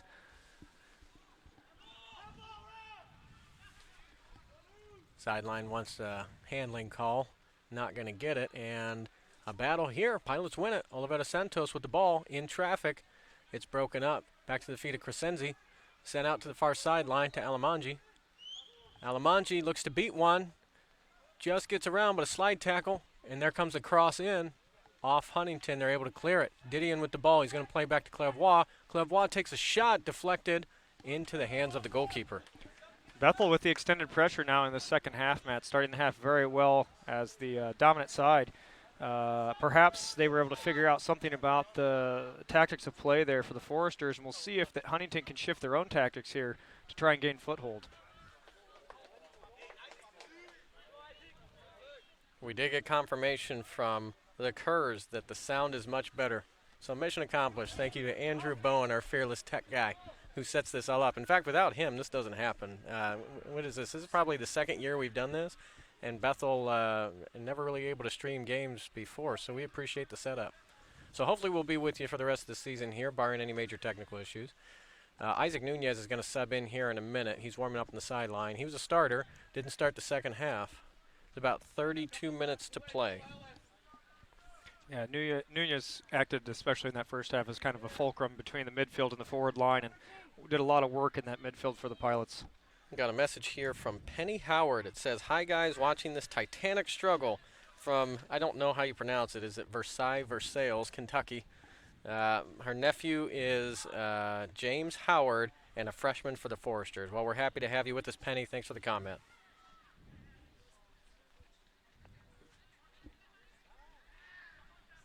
I would agree. This is a great struggle between both teams. It's been a very fun match to watch thus far, and really kind of a perfect night for soccer here. Cool, crisp, and again, gotta like a wet pitch. The ball really moving quickly. Yeah, and again, folks, if you're just joining us here to the live broadcast, head on over to the Bethel Pilots men's soccer Facebook page. Look for the broadcast link and take a look in the comments. Leave your name, tell us where you're watching from, and we'll announce it on air. If you have anybody you want to root on, somebody who's playing here, or a school that you might have gone to, feel free. If you're an alumni who used to play for one of these two teams, leave us your favorite memory from those two games. Mark, I'm going to ask you, from all your years of the Huntington-Bethel matchups, what's your favorite memory? Winning. Well, we already pointed that out. Beating Luke Caldwell, can I use that as a memory 4 times? I appreciate that. No, that was a good one. I would say one of my favorite memories had to be Coach Pablo being upset one game. Oh, goodness, yes. We'll wait till the ball gets cleared out before we share that one. Excellent Oh, volley good save, from the but they're gonna Foresters. return. Popescu's Oh, one yes. saved off the line again. That's 2 goals saved by Bethel defenders off a rebound from Popescu. And nothing Popescu could do. Both those shots he rebounded were very difficult balls. Kerr goes up and absolutely hammered. He's going to have trouble coming up from that one. I think that was Jones saving the ball off the line there, Matt. And, man, just love to see defenders, when their keeper comes out, stream back into the goal and be that last line of defense. Hey, I always loved it. I liked being there. And speaking of a Huntington memory, I'll share one of those. There was a time where we had a midfielder named Zach Sipe, and Huntington player goes streaking down the sideline, but no forward came. I don't know what Luke was doing, but there was no forward coming, and the ball gets sent across, and as a goalkeeper, I go to scoop it up, and apparently Zach thought the ball was going in, went and slid tackled the ball from about 2 feet in front of me. Luckily, the ball went up in the air. It actually went over the bar, and he turns around, and we're just looking at each other. What are you doing? So that was a great memory, and Zach, if you're listening, that was ridiculous. So Huntington here has the ball. They're able to break up the counterattack, but it'll be a Pilot throw-in. Yeah, it was that same game, man. I believe the score ended up 4-0 in our favor. I was tackled hard enough I thought I had broken my leg and had to sit upside down on the bus ride home. My leg hurt so bad. Yeah. But I don't remember Pablo being really even happy with the 4-0 scoreline that day, and got quite a good chewing on in the locker room. I remember coaches not being happy there. Was that the field? That was a narrow field, right? Very narrow field, difficult to play our game and swing the ball wide and get space. So it was always a tough battle to get some space on the ball. Clock's going to be stopped, and it looks like a yellow card is going to be awarded to somebody, maybe to Isaac Nunez, the midfielder that just came in. Yeah, it wasn't real clear who that went to, but we'll see if the referee gives a talking to anyone.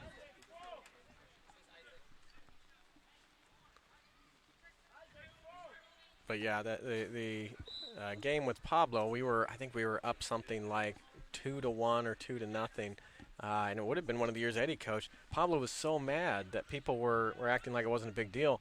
He actually bent one of the lockers being angry at it at Huntington, and that locker stayed bent for years every time we go back and see it. So I think they don't have those lockers anymore. Yeah. But if Huntington would like to charge the bill to somebody, that's got to go to Pablo.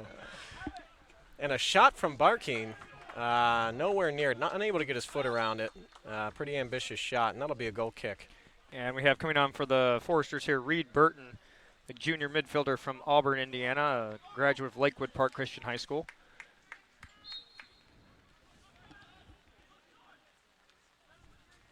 Yeah, it's going to be number 24 coming off. That's Erlinson. And I would guess from the locale here that the Erlinsons are related. Well, I think that was their parents saying they were maybe brothers. That's always fun to see brothers play. I got the joy of playing against my brother as he was a Goshen College graduate. Another team that ended up on the wrong side of our scores usually. I appreciated beating my brother as often as possible. And Bethel just played Goshen. What was the date on that? I don't have the date in front of me. But played at Goshen and came away with a victory. Gibson able to sweep the ball away at the last second. Ball's played forward here to Oliveira Santos. Jose Barkeen making the run. If he can find him in time, he is onside. Barkeen's going to take it up the sideline, unable to beat his defender. And that's number 23, Mario McLennan. He's done an excellent job. He's got good bursts of speed here and can pressure very well. So definitely going to be a hard challenge for Barkeen. And, in fact, they may have put him there specifically for that reason. Barkeen's got some speed. The freshman from Toronto has done an excellent job of reading that game. Sometimes you bring guys into the college game the first year and they can struggle reading that, but he has not had any problem defending tonight. Coach not happy that pilots are taking a bit of time, but well within their range. You do see a lot of time wasting, and undoubtedly it'll get worse as it goes on, but that was pretty mild as things go. We have a shout-out here, Mark. I'm going to let you give this one. Ah, yes, Patty, Jackson, Napier. So good to see their loyal fans of the Bremen High School Lions and some of the best supporters we've had over the years. Glad to see that you guys are watching. Ball's played to the midfield. A little bit of a shot Monteveros got away with on that one. Easily cleared out by Jackson Didion. The rain's starting to really come down, so it's going to get sloppy. And as this game keeps going on, if we're staying close like this, it'll probably get a little more heated. So look for the referee to start pulling out cards soon. This is, again, where if you can have the opportunity, I think maybe this is what Barkeen was thinking a few minutes ago, take that shot from outside, get it to skip off the wet grass, challenge the goalkeeper from distance. And Gabe Greenfield, I want to point out, one of the few goalkeepers we've seen who has a really nice side volley, and those are excellent in games like this. The ball stays low. Even if you're going up to challenge it as a Bethel defender, very easily skips over your head. And if you're a Huntington midfielder, forward checking in, you're able to just skip that one over and hopefully find one of your targets. So we're going to see if that pays off for the goalkeeper here and if he'll rely on that more in these sloppy conditions. And here's going to be a really dangerous set piece for the Foresters, again, deep into the Pilots' half on the outer edge of the 18. Is that it was maybe on Jackson Didion?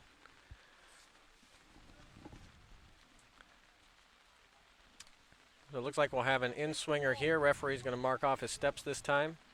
He's a bit too far away to see who's taking the kick, if you're able to see it, Mark.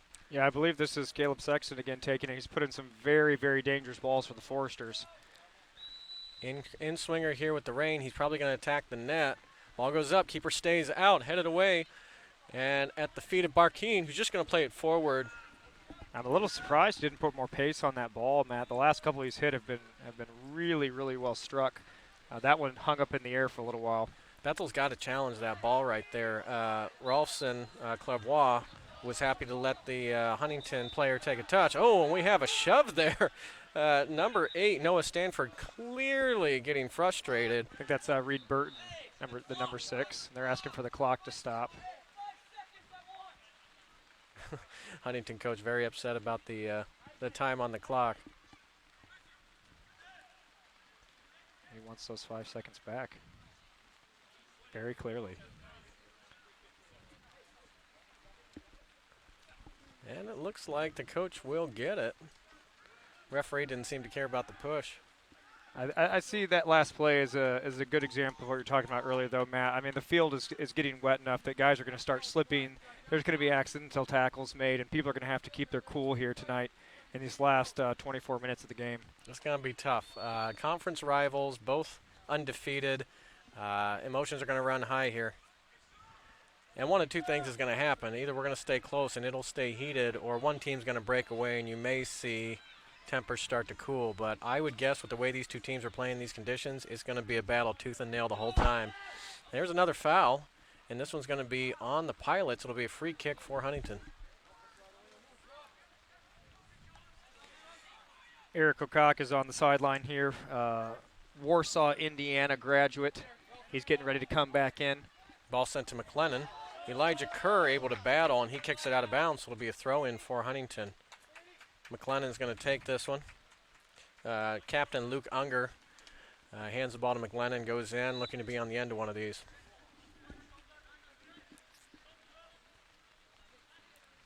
Eric Okak in the corner receives the ball. Not a lot of pressure, but he still mishandles it. It's going to be a goal kick for the Pilots.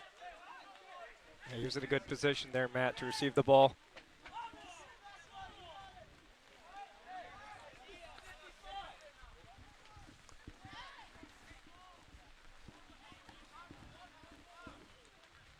Field's going to get real soggy here quick.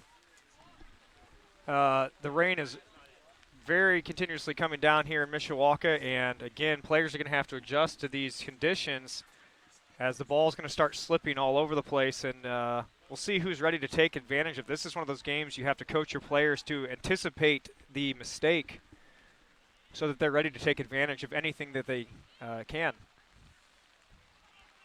That's won by Clairvoix, but hit off of one of the Huntington players, and here we have a rebound. Tanner Gibson with an excellent tackle, sends the ball up, and now what looked like a great opportunity for Huntington in an excellent opportunity for Barkeen. Barkeen rips a shot just over the bar. Barkeen's trademark right foot. He's able to send some wicked shots, punishing the ball, but not able to get it down. And the thing I love about that, Matt, is so little backswing on the shot. Makes it so hard for defenders and keepers to set correctly to block the shot. And that one just over the post. And we have number 2, Chris Escalante, coming into the game.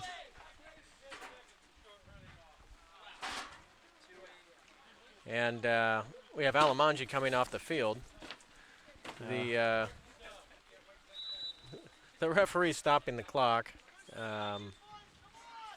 I really don't see this as a time-wasting scheme here at all. I think it's just getting players on and off the field. I'm not sure. Again, I just think the heat of the battle is. Well, and coaches are susceptible to that, right? Yes, as I very well know. And we all know Tiago will get passionate about the clock when his team's down 2. So this is going to be a throw-in here for the Pilots. Elijah Kerr is going to throw it in, goes to Nunez, back to Kerr. A little bit of a mishandle. McLennan passes back to his team captain. And then 16, Stephen Brown's going to clear it up the field. Fleming makes a good touch there, but yep. Gibson ready to play that ball. McLennan to throw. He's clearly going to look to go up the line here. Finds his target. Kerr able to defend very well.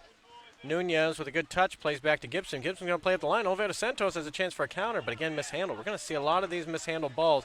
Pilots love to bring it down and try and play with it a little bit. It's just going to be more difficult in these conditions.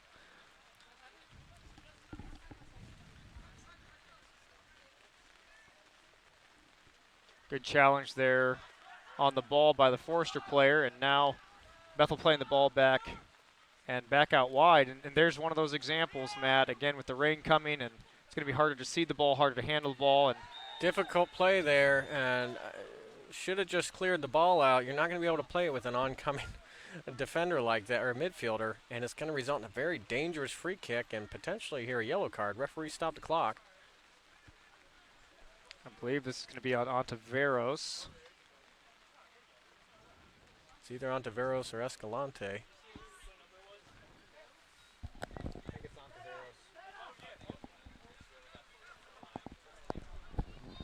No, that was Nunez over there, actually, so not sure exactly who the referee signaled.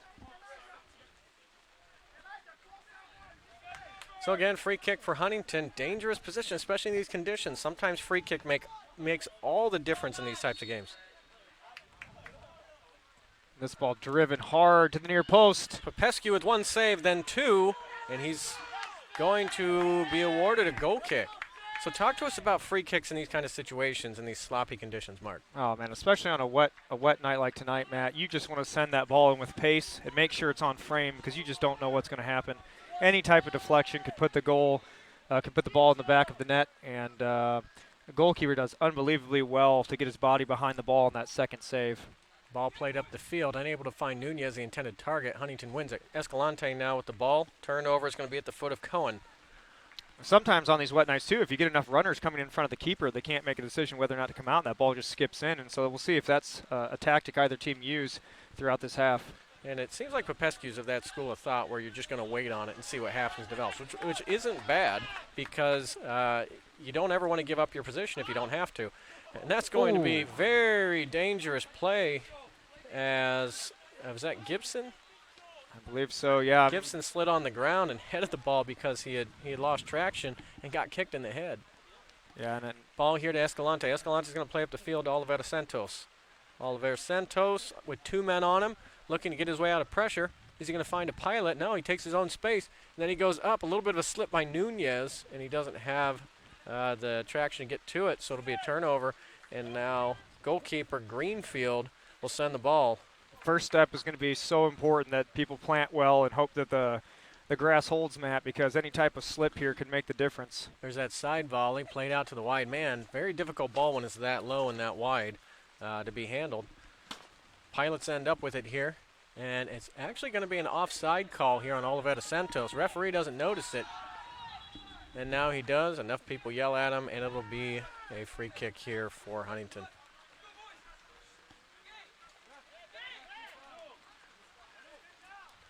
Forrester's coach asking his players to just settle a little bit here, work the ball a little bit more.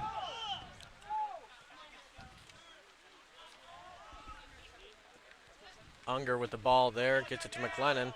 Tough challenge from Oliveira Santos to McLennan, but again, referee allowing play to go on. So we'll have a throw in now. Kerr's going to throw it up the field, trying to go to Oliveira Santos, who thinks he was fouled. Ball goes through, and Huntington has to clear it out. And there's going to be a little bit of exchange between Oliveira Santos and number 16 here, Stephen Brown. Oliveira Santos put a little bit extra on that follow-through, and Huntington player didn't like it, and rightly so. So, again, we talk about tempers flaring. That's the type of thing that's going to happen. Yeah, and like you said, Matt, the longer this stays 1-0 with the clock ticking down, we're going to see more and more of that temperament. And hopefully players keep calm heads here. Alamanji and McLennan going at it. Good play by Alamanji. He finds space, plays the ball up to the top. There's Clairvoix, but cleared out. And that was well done by, I think, number 6, Burton, was on that one to clear that out. A very dangerous situation that Alamanji created. Kerr's going to have the throw in here. Ball's played to Alamanji, who does a great job shielding. Turns into space, able to get through 2. Can he find a man? He does to Clairvoix. Clairvoix looks. He's going to play the ball wide, a little bit behind. And a mistimed run that's going to lead to an offside. I think the ball got caught up on the wet field there a little bit. And then, again, the timing of the run is so hard when the ball's not coming when you ask for it at your feet. Yeah, if he hit the ball at the right time, I thought his run was perfectly timed. Yeah, I think it just got caught up on the grass there. And, again, a wet field can make a huge difference in a game. So players are going to have to continue to adjust as it just keeps getting more waterlogged. And it's starting to really come down. You can't see it here, but on top of our broadcast screen, there's actually a stream coming down. So we're having to move that out of the way, get some raincoats on top of it.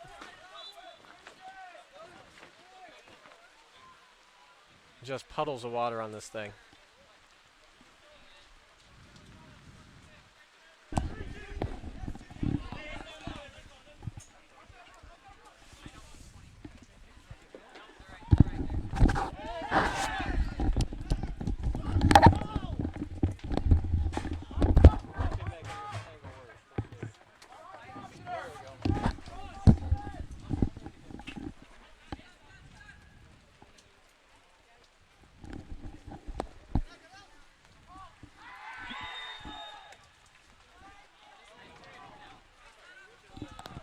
We back up, Andrew? All right.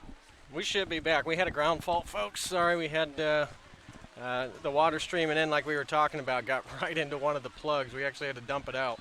And what you missed there is a couple issues, just clock going out as well, having to reset the clock there, working with the referee, and now we have Huntington, but again, Sexton taking a free kick out on the outside of the 18. Excellent ball whipped in, and that's going to be a goal for Huntington. So now we are tied 1-1 with 9:46 left to play.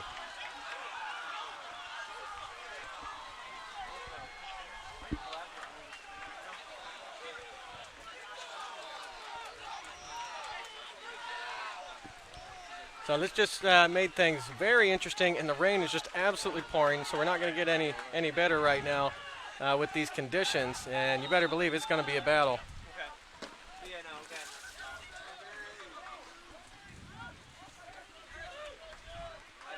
And that's exactly what we were talking about earlier there, Matt.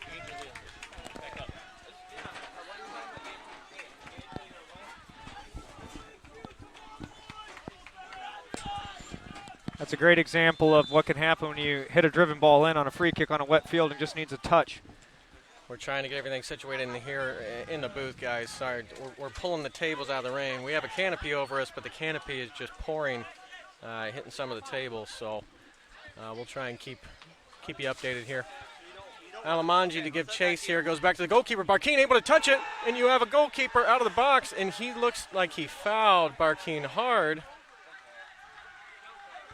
And a yellow card will be given, looks like, to the goalkeeper. So now Bethel in the exact same spot, really, as we saw on the opposite side of the field for the Foresters. We'll see if they can take advantage of this or not.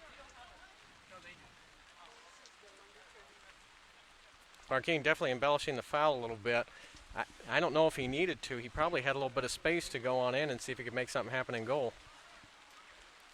But he's coming up limping, so he might have caught the edge of a cleat. When goalkeepers come in sometimes, they don't show a lot of mercy. That's just part of being a goalkeeper. I mean, if you got to go out, you have to stop. Not that you would know there, right, Matt? I may have been given a red card once for it. I can remember a couple two-footed tackles in your day that were well placed. All right, ball swinging in here, and just a poor play. That was an excellent opportunity. Who had the shot on that one? Was that Didion? Didion, yeah. That's just so frustrating to watch as a coach and as players on the field where you need that ball driven in where you can give it a chance. Again, it's got to be on target. It's got to be on frame.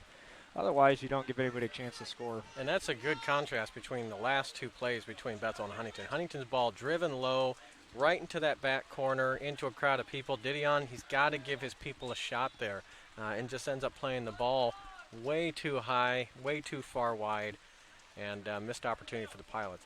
Looks like on the sideline here we had number 17, Olivero Santos, getting ready to check in for the Pilots as well. With about 8.5 minutes here remaining, we'll see if one team can grasp this final game victory here, Matt. Again, as you had stated, both teams are going to want this badly, being undefeated in conference play thus far. And here we go, Alamanji on the sideline with McLennan giving chase. He's got one to beat. He goes, looks down the far sideline, plays a ball lofted to the back, unable to find a Pilot. Clairvoix gets it. Didion with another chance, but ends up at the foot of Huntington. Gives chase, tries to slide tackle, but Huntington comes out with it up the sideline. Ontiveros makes a block there to stop the ball from going forward. Not only is the rain coming down, Matt, but it's also cooled off quite a bit now temperature-wise. You can start to see the breath of the players on the field, and so tackles are going to hurt a little bit more if they come in hard.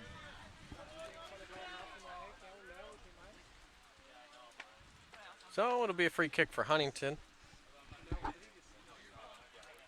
Looking at shots right now, Huntington with 14 shots to Bethel's 8, so Huntington had more opportunities. Fairly even on clear opportunities for both teams. Yeah, a lot of those Huntington opportunities coming in the first half and the first 20 minutes. And since then, it's been a fairly even game.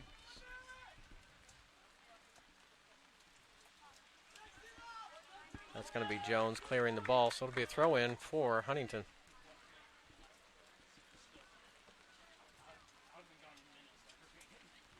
And that might be, I didn't see with all the confusion. Is that Escalante on the sideline there, on the far right defense? It's hard to tell, Matt. Yeah, we had I think it quite a is. few. There may have been some changes made while we were trying to fix our technical issues, so we apologize if we missed anybody. Yeah, we were desperately plugging and unplugging things, trying to figure out what thing was soaked, and it wasn't until Mark turned over a quad plug that looks like it's from 1985 that water dumped out of it. So we did miss some action there. But one thing we could tell based on the way the teams are reacting, it started to get a little chippy out there, so teams will continue to go after each other. Ball played up the line here by Escalante. Hard challenge. Bethel ends up with it. The referee does award the foul. No advantage given. So Pilots will play the ball. So this is Jones. Jones is going to look to send the ball up. Finds his intended target. Gibson plays it out to Alamanji. Alamanji's got, again, McLennan on him. Gibson with open space. Barkeen with an excellent streaking run. Unable to save it, though. Good Unlucky. effort by Barkeen. Yeah, just unlucky. The ball bounces right over his leg. He just tries to go through. It's going to get harder and harder to weight those passes correctly as the ball's going to skip across the grass. And now it'll be a goal kick here for Huntington.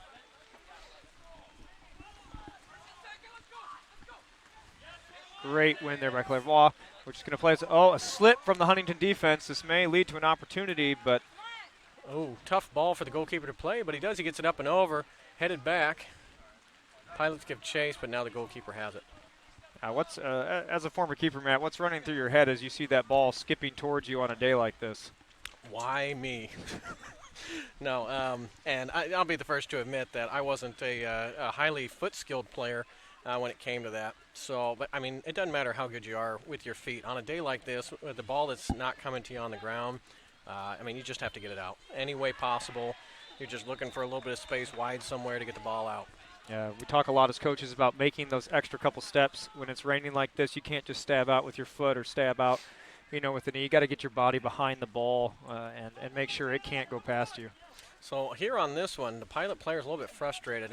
We don't have the best vantage point on that side of the field, but I kind of have to agree. The ball was hit first. He did go through the man afterwards, but it didn't seem to be a challenge from behind. Either way, referee didn't like it, and it's a free kick. Ball cleared out, maybe by Jones there. Ball played up again by Ontiveros. There's a long ball played into the corner for Huntington. Two players.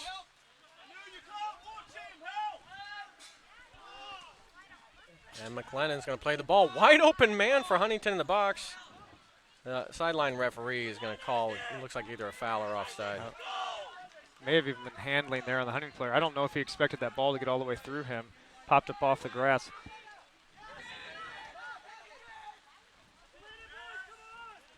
A little combination play from Huntington there. Cleared out by the Pilots, but back to the feet of number 5, Erlinson. Yeah, the Foresters starting to establish a little bit of pressure here again and late in the second half, and both teams electing to play the ball long, which you'll see especially when it's raining this hard and the grass is wet, trying to keep the ball safe and put pressure on the other team with long driven balls into their half. Looks like Didion up the line there. Cross coming in, and that's a good ball. Alamanji on the backside, ball played up. He looks to take a touch. He thought about the volley for a second. That's probably going to be a foul on Oliveta Santos. Yeah, that play, you just got to go to the ball there. You got to shield it off. And in fact, as a forward, if you get to that ball first and hold your ground, it's likely that you actually get better position or that the man runs through you and you could earn a foul there on the edge of the box. Yep. So you got 2 minutes, 40 seconds remaining. Ball played long by the goalkeeper. Good battle there by Clairvoix. Referee says no foul, and that's probably a good call. He was straight up. Gibson plays the ball, and that's going to go off of Fleming.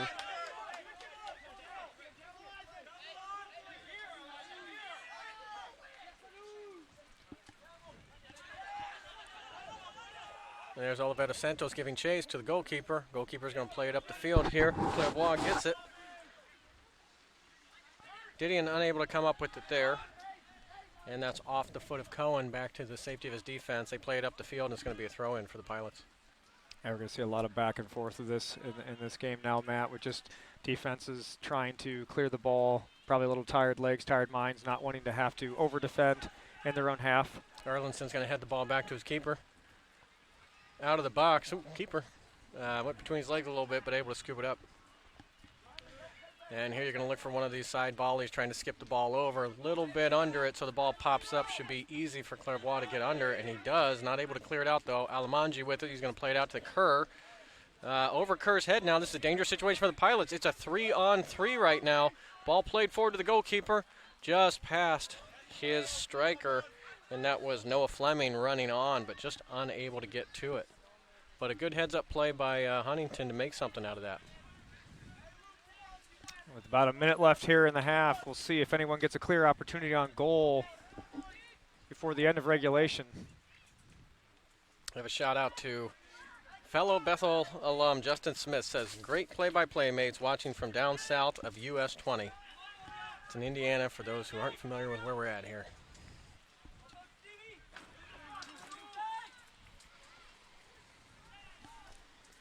Ball coming down the sideline here by the Pilots. Just a jumble of gray and green jerseys. I can't even see the numbers from here, but it looks like a foul will be called. Again on Ontiveros, who's been in the middle of the action a lot of times, and a very physical player and a good presence on the field for the Pilots.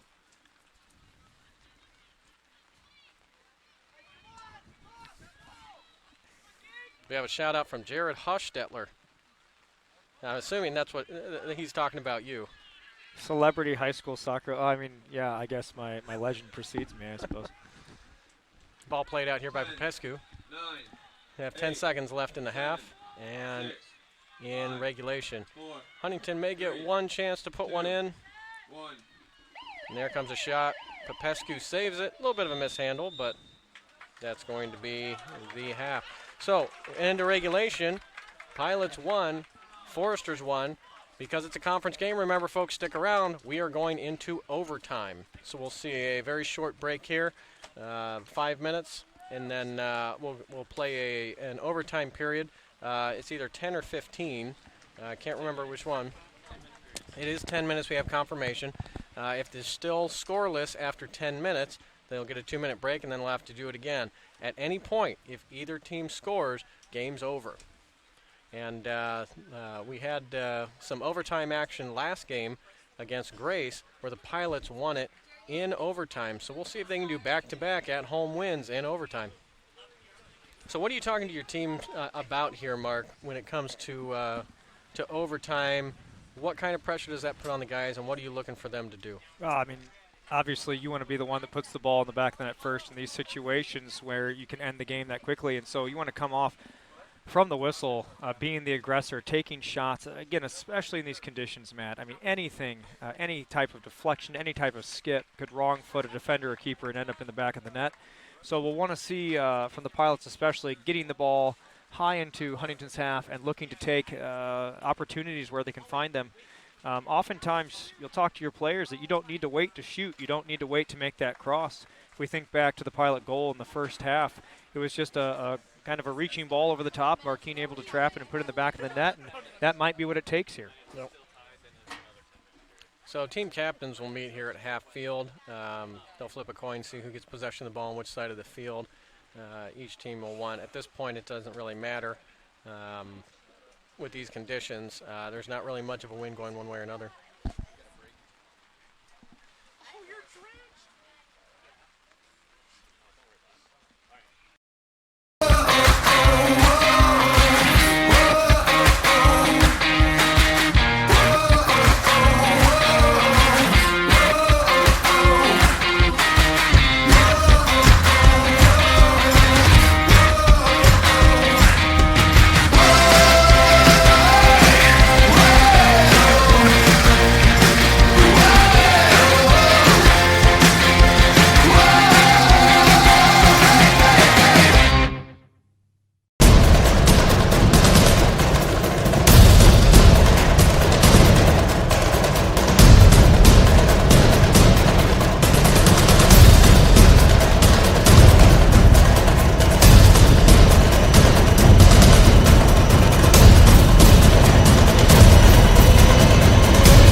Maybe it was a big thing, like helping you land the perfect internship. Maybe it was something small, like offering a sympathetic listening ear when you missed your family. It might have been advice about your choice of major, spiritual guidance, or how to deal with roommate conflicts. Whatever it was, you knew that you were seen and heard. You walked away a little lighter, a little more confident, knowing that someone else was walking this journey with you. At Bethel University, we're more than an academic institution. Yes, we're proud of our internationally recognized programs. Students come to Bethel to be equipped for success in over 50 fields of study, from residential undergraduate to online master's degrees. But they stay because they're not walking alone. 7 in 10 residential students are active in one-on-one mentoring or small groups. From the dedicated faculty to friendly staff, everyone at Bethel cares deeply about helping you prepare for what you were meant to do. Because we all believe you're meant to do incredible things for God's kingdom. And it's true. Bethel alumni are active in 65. All right, and we're back, folks. About 1 minute left until we start the first overtime period. For those who are just joining us, just keep in mind this is a golden goal period. Either team puts a ball away, the game ends immediately. That's conference rules. We'll do a 10-minute overtime period. If still scoreless at 10, we'll have a 2-minute break and then 10 more minutes. If at the end of both overtime periods no one scored, it'll end in a tie. Any goal scored in the meantime, then that's game over immediately. So talk to me about the intensity of these overtime golden goal periods, Mark. Golden goal is, for a neutral perspective, is something that's wonderful because the way the teams have to play to try to win the game. So you're going to see, I believe, a lot of intensity from both teams trying to score that first goal and end this game in this first overtime period, not wanting to have to play through these conditions any longer than possible. As a coach, just again asking players to take opportunities whenever possible, even ones that seem unrealistic at times can go in when it's this wet and guys are a little bit tired. McLennan sent in an excellent ball there, but just touched away by Isaac Nunez to Escalante. Escalante, though, plays it to no one, and it looks like we're going to have back to the feet of McLennan, and he's able to beat Oliveira Santos in a dangerous situation. But Oliveira Santos able to get the ball here. He's one-on-one, plays the ball up the line. Kerr's going to play it on to Sergio Crescenzi. Crescenzi finds a little bit of space. Kerr is overlapping, draws the defender away, opens up some space there, but it's a turnover. Clairvoy able to play it from the ground. Yeah, that's where I'd like to see the player be a little more positive. Send that ball down the line, take the risk, because in this weather, again, you back that back pass and someone slips, we're in trouble. And how important are free kick set pieces in an overtime period like this? Absolutely crucial. I mean, you saw what happened on the Forrester goal there, and multiple opportunities for both teams. We're going to have a foul here on the sideline. Huntington not happy with that. Oliveira Santos came in very hard. Referee didn't see anything malicious in it, but very hard whistle letting Oliveira Santos know that he just needs to watch it. Now, I remember back in our days of playing, we'd even play for the set pieces on these. Corner kicks, free kicks, that was the key for us when these overtime periods, golden goal. Absolutely. Long ball played in by McLennan. Gibson's underneath it, hesitates, and Clairvoy gets it. Ball's still bouncing around. Dangerous play, but Clairvoy gets it out. Ball played back in to the foot of Huntington, and a shot deflected away, Huntington says, and the referee agrees, so it'll be a corner kick. Dangerous corner kick here with just under 8 minutes left in the first overtime period. And Sexton's been sending in some excellent balls all night long, Matt, so Bethel's going to have to be very alert. Again, here's to your point on set pieces. Anything can happen if that ball is driven in with pace and starts deflecting off players.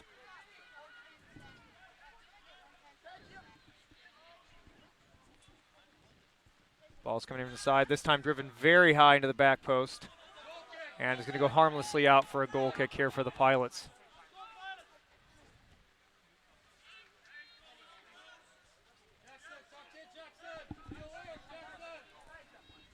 And again, thank you for all those watching right now. If you want to interact with us, head on over to the Bethel Pilots men's soccer page on Facebook and look for the broadcast link. And referee waits there for advantage to be played and then calls it back after some holding there on the Foresters. That was a good job by Rolfson Clairvoy. He's not the biggest guy on the field, but he made himself huge there, held off the Huntington defense, ended up getting fouled. And I'd like to see the Pilots actually just pile numbers into the box here and and play this ball in the most dangerous position. So we're talking about set piece could win it, so get it where it can score. And Jones to take it, plays it into a dangerous area. No Bethel player there to challenge, though, and here comes a counter from Huntington. Olivetta Santos with an excellent job tracking down the man, and he's definitely playing Olivetta Santos. From our vantage point, that looked like a pretty easy foul call, but referee says let it go. Ball comes in, and it's going to be deflected back. Huntington has it now, plays it out wide to McLennan. McLennan takes the ball, but deflected away by the Pilots. Crescenzi to give chase. Nunez makes a great block there for his keeper on that play. Kerr with it now. Ball skips up the field. Referee doesn't award a handling, but Bethel's got to play the game now. They keep going after the referee. And that ball's going to skip harmlessly away. But it does end up on the feet of another Huntington player back in the corner. He looks to turn it around. Ball played back, safety valve to Erlinson. Erlinson plays a nice searching ball in. Gibson underneath it, though, without too much issue, and we have a turn here by Crescenzi. He's one-on-one, and a very hard tackle. Referee's going to let advantage go. And now he's going to call that ball back on the foul. Two good examples of the referee doing the right thing there, Matt. Letting the advantage play, seeing the play out, and then calling the foul back. Yeah, very hard slide tackle through the man. A little bit from behind. He's been calling that today. He did award a card on the other side of the field for that. Elected not to here. Again, I want to see Jones just push this ball forward into the most dangerous spot. Bethel needs to get men in where this ball is going to go. Ball played down the line. Olivetta Santos a little bit short. McClellan able to get to it. Gibson plays the ball upfield for Olivetta Santos. He's able to two-touch it around. Huntington defender gets it. Crescenzi gives chase, but it ends up at the feet of the Foresters. And here they come on a counterattack. Isaac Nunez with a smart play to slow it down. But Huntington able to continue. Bethel really didn't get that much in the way of numbers downfield on that like they should have. Gibson to turn the ball around. Ball played wide. Guys really starting to slip out here on the field now, Matt. Pitch is going to start tearing up as it continues to rain. And again, we just hope that's not the difference maker in this game. And ball bounced around the top of Bethel's box. There it is to Jose Barquin looking to draw his man in and then run onto it. Ball goes back to the goalkeeper, and Barquin's not going to let up. He's going to give chase. Bethel coaching staff asking players to pour forward now to get pressure into Huntington's half. Oh, very dangerous. Almost a great win by Crescenzi. Ball skips on. Tanner Gibson with it now. McClellan's made some huge runs. But now he's out of position. Bethel has a chance down that sideline, but Huntington able to recover. Crescenzi turns the middle of the field. Both sets of players now working much, much harder to get forward and back. Legs starting to tire, so we'll see who takes advantage of that. Here's an opportunity for Crescenzi, and wide open is Barquin, but the referee calls offside. Good opportunity there. Again, timing just a little bit off, but I like to see that from the Pilots. Crescenzi found himself with acres of space there in the middle of the field there, and I think that's going to continue to happen for both teams as both legs and minds get tired. What a great opportunity there for the Pilots, just a little bit of that missed time run. All part of the excitement of a golden goal. We've got 3 minutes left here in the first overtime period. I'd say fairly even so far in the opportunities for both teams today. And again, Bethel playing the offside instead of the game. Opportunity for Huntington. And it looks like they're going to award a penalty kick.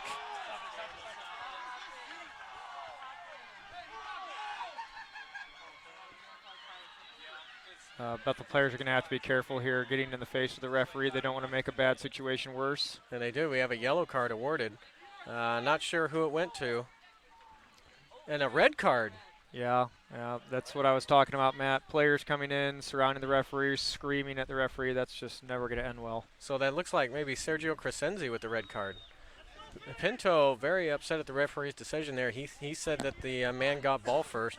But I'd say that all that could have been avoided. Not sure why the Pilots were focused more on the referee and the offside call rather than getting back. Yeah, that's very hard to tell from our perspective this far away from the angle. The players sliding in were on our side, the player in question on the other side. So Crescenzi clearly upset, and rightly so, being red carded, so he'll miss this game and another. So Popescu been in this situation at least a couple times this year, and as far as I know, has saved all his PKs.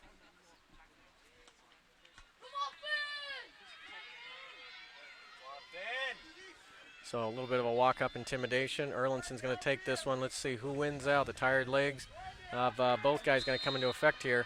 Ball comes in, and that's been an upper corner there, and that's going to be a goal and a win for Huntington. Huntington 2, Bethel 1. Tough loss for the Pilots, and tough way to end it on a PK as well. So Bethel will receive their first loss of the season in overtime.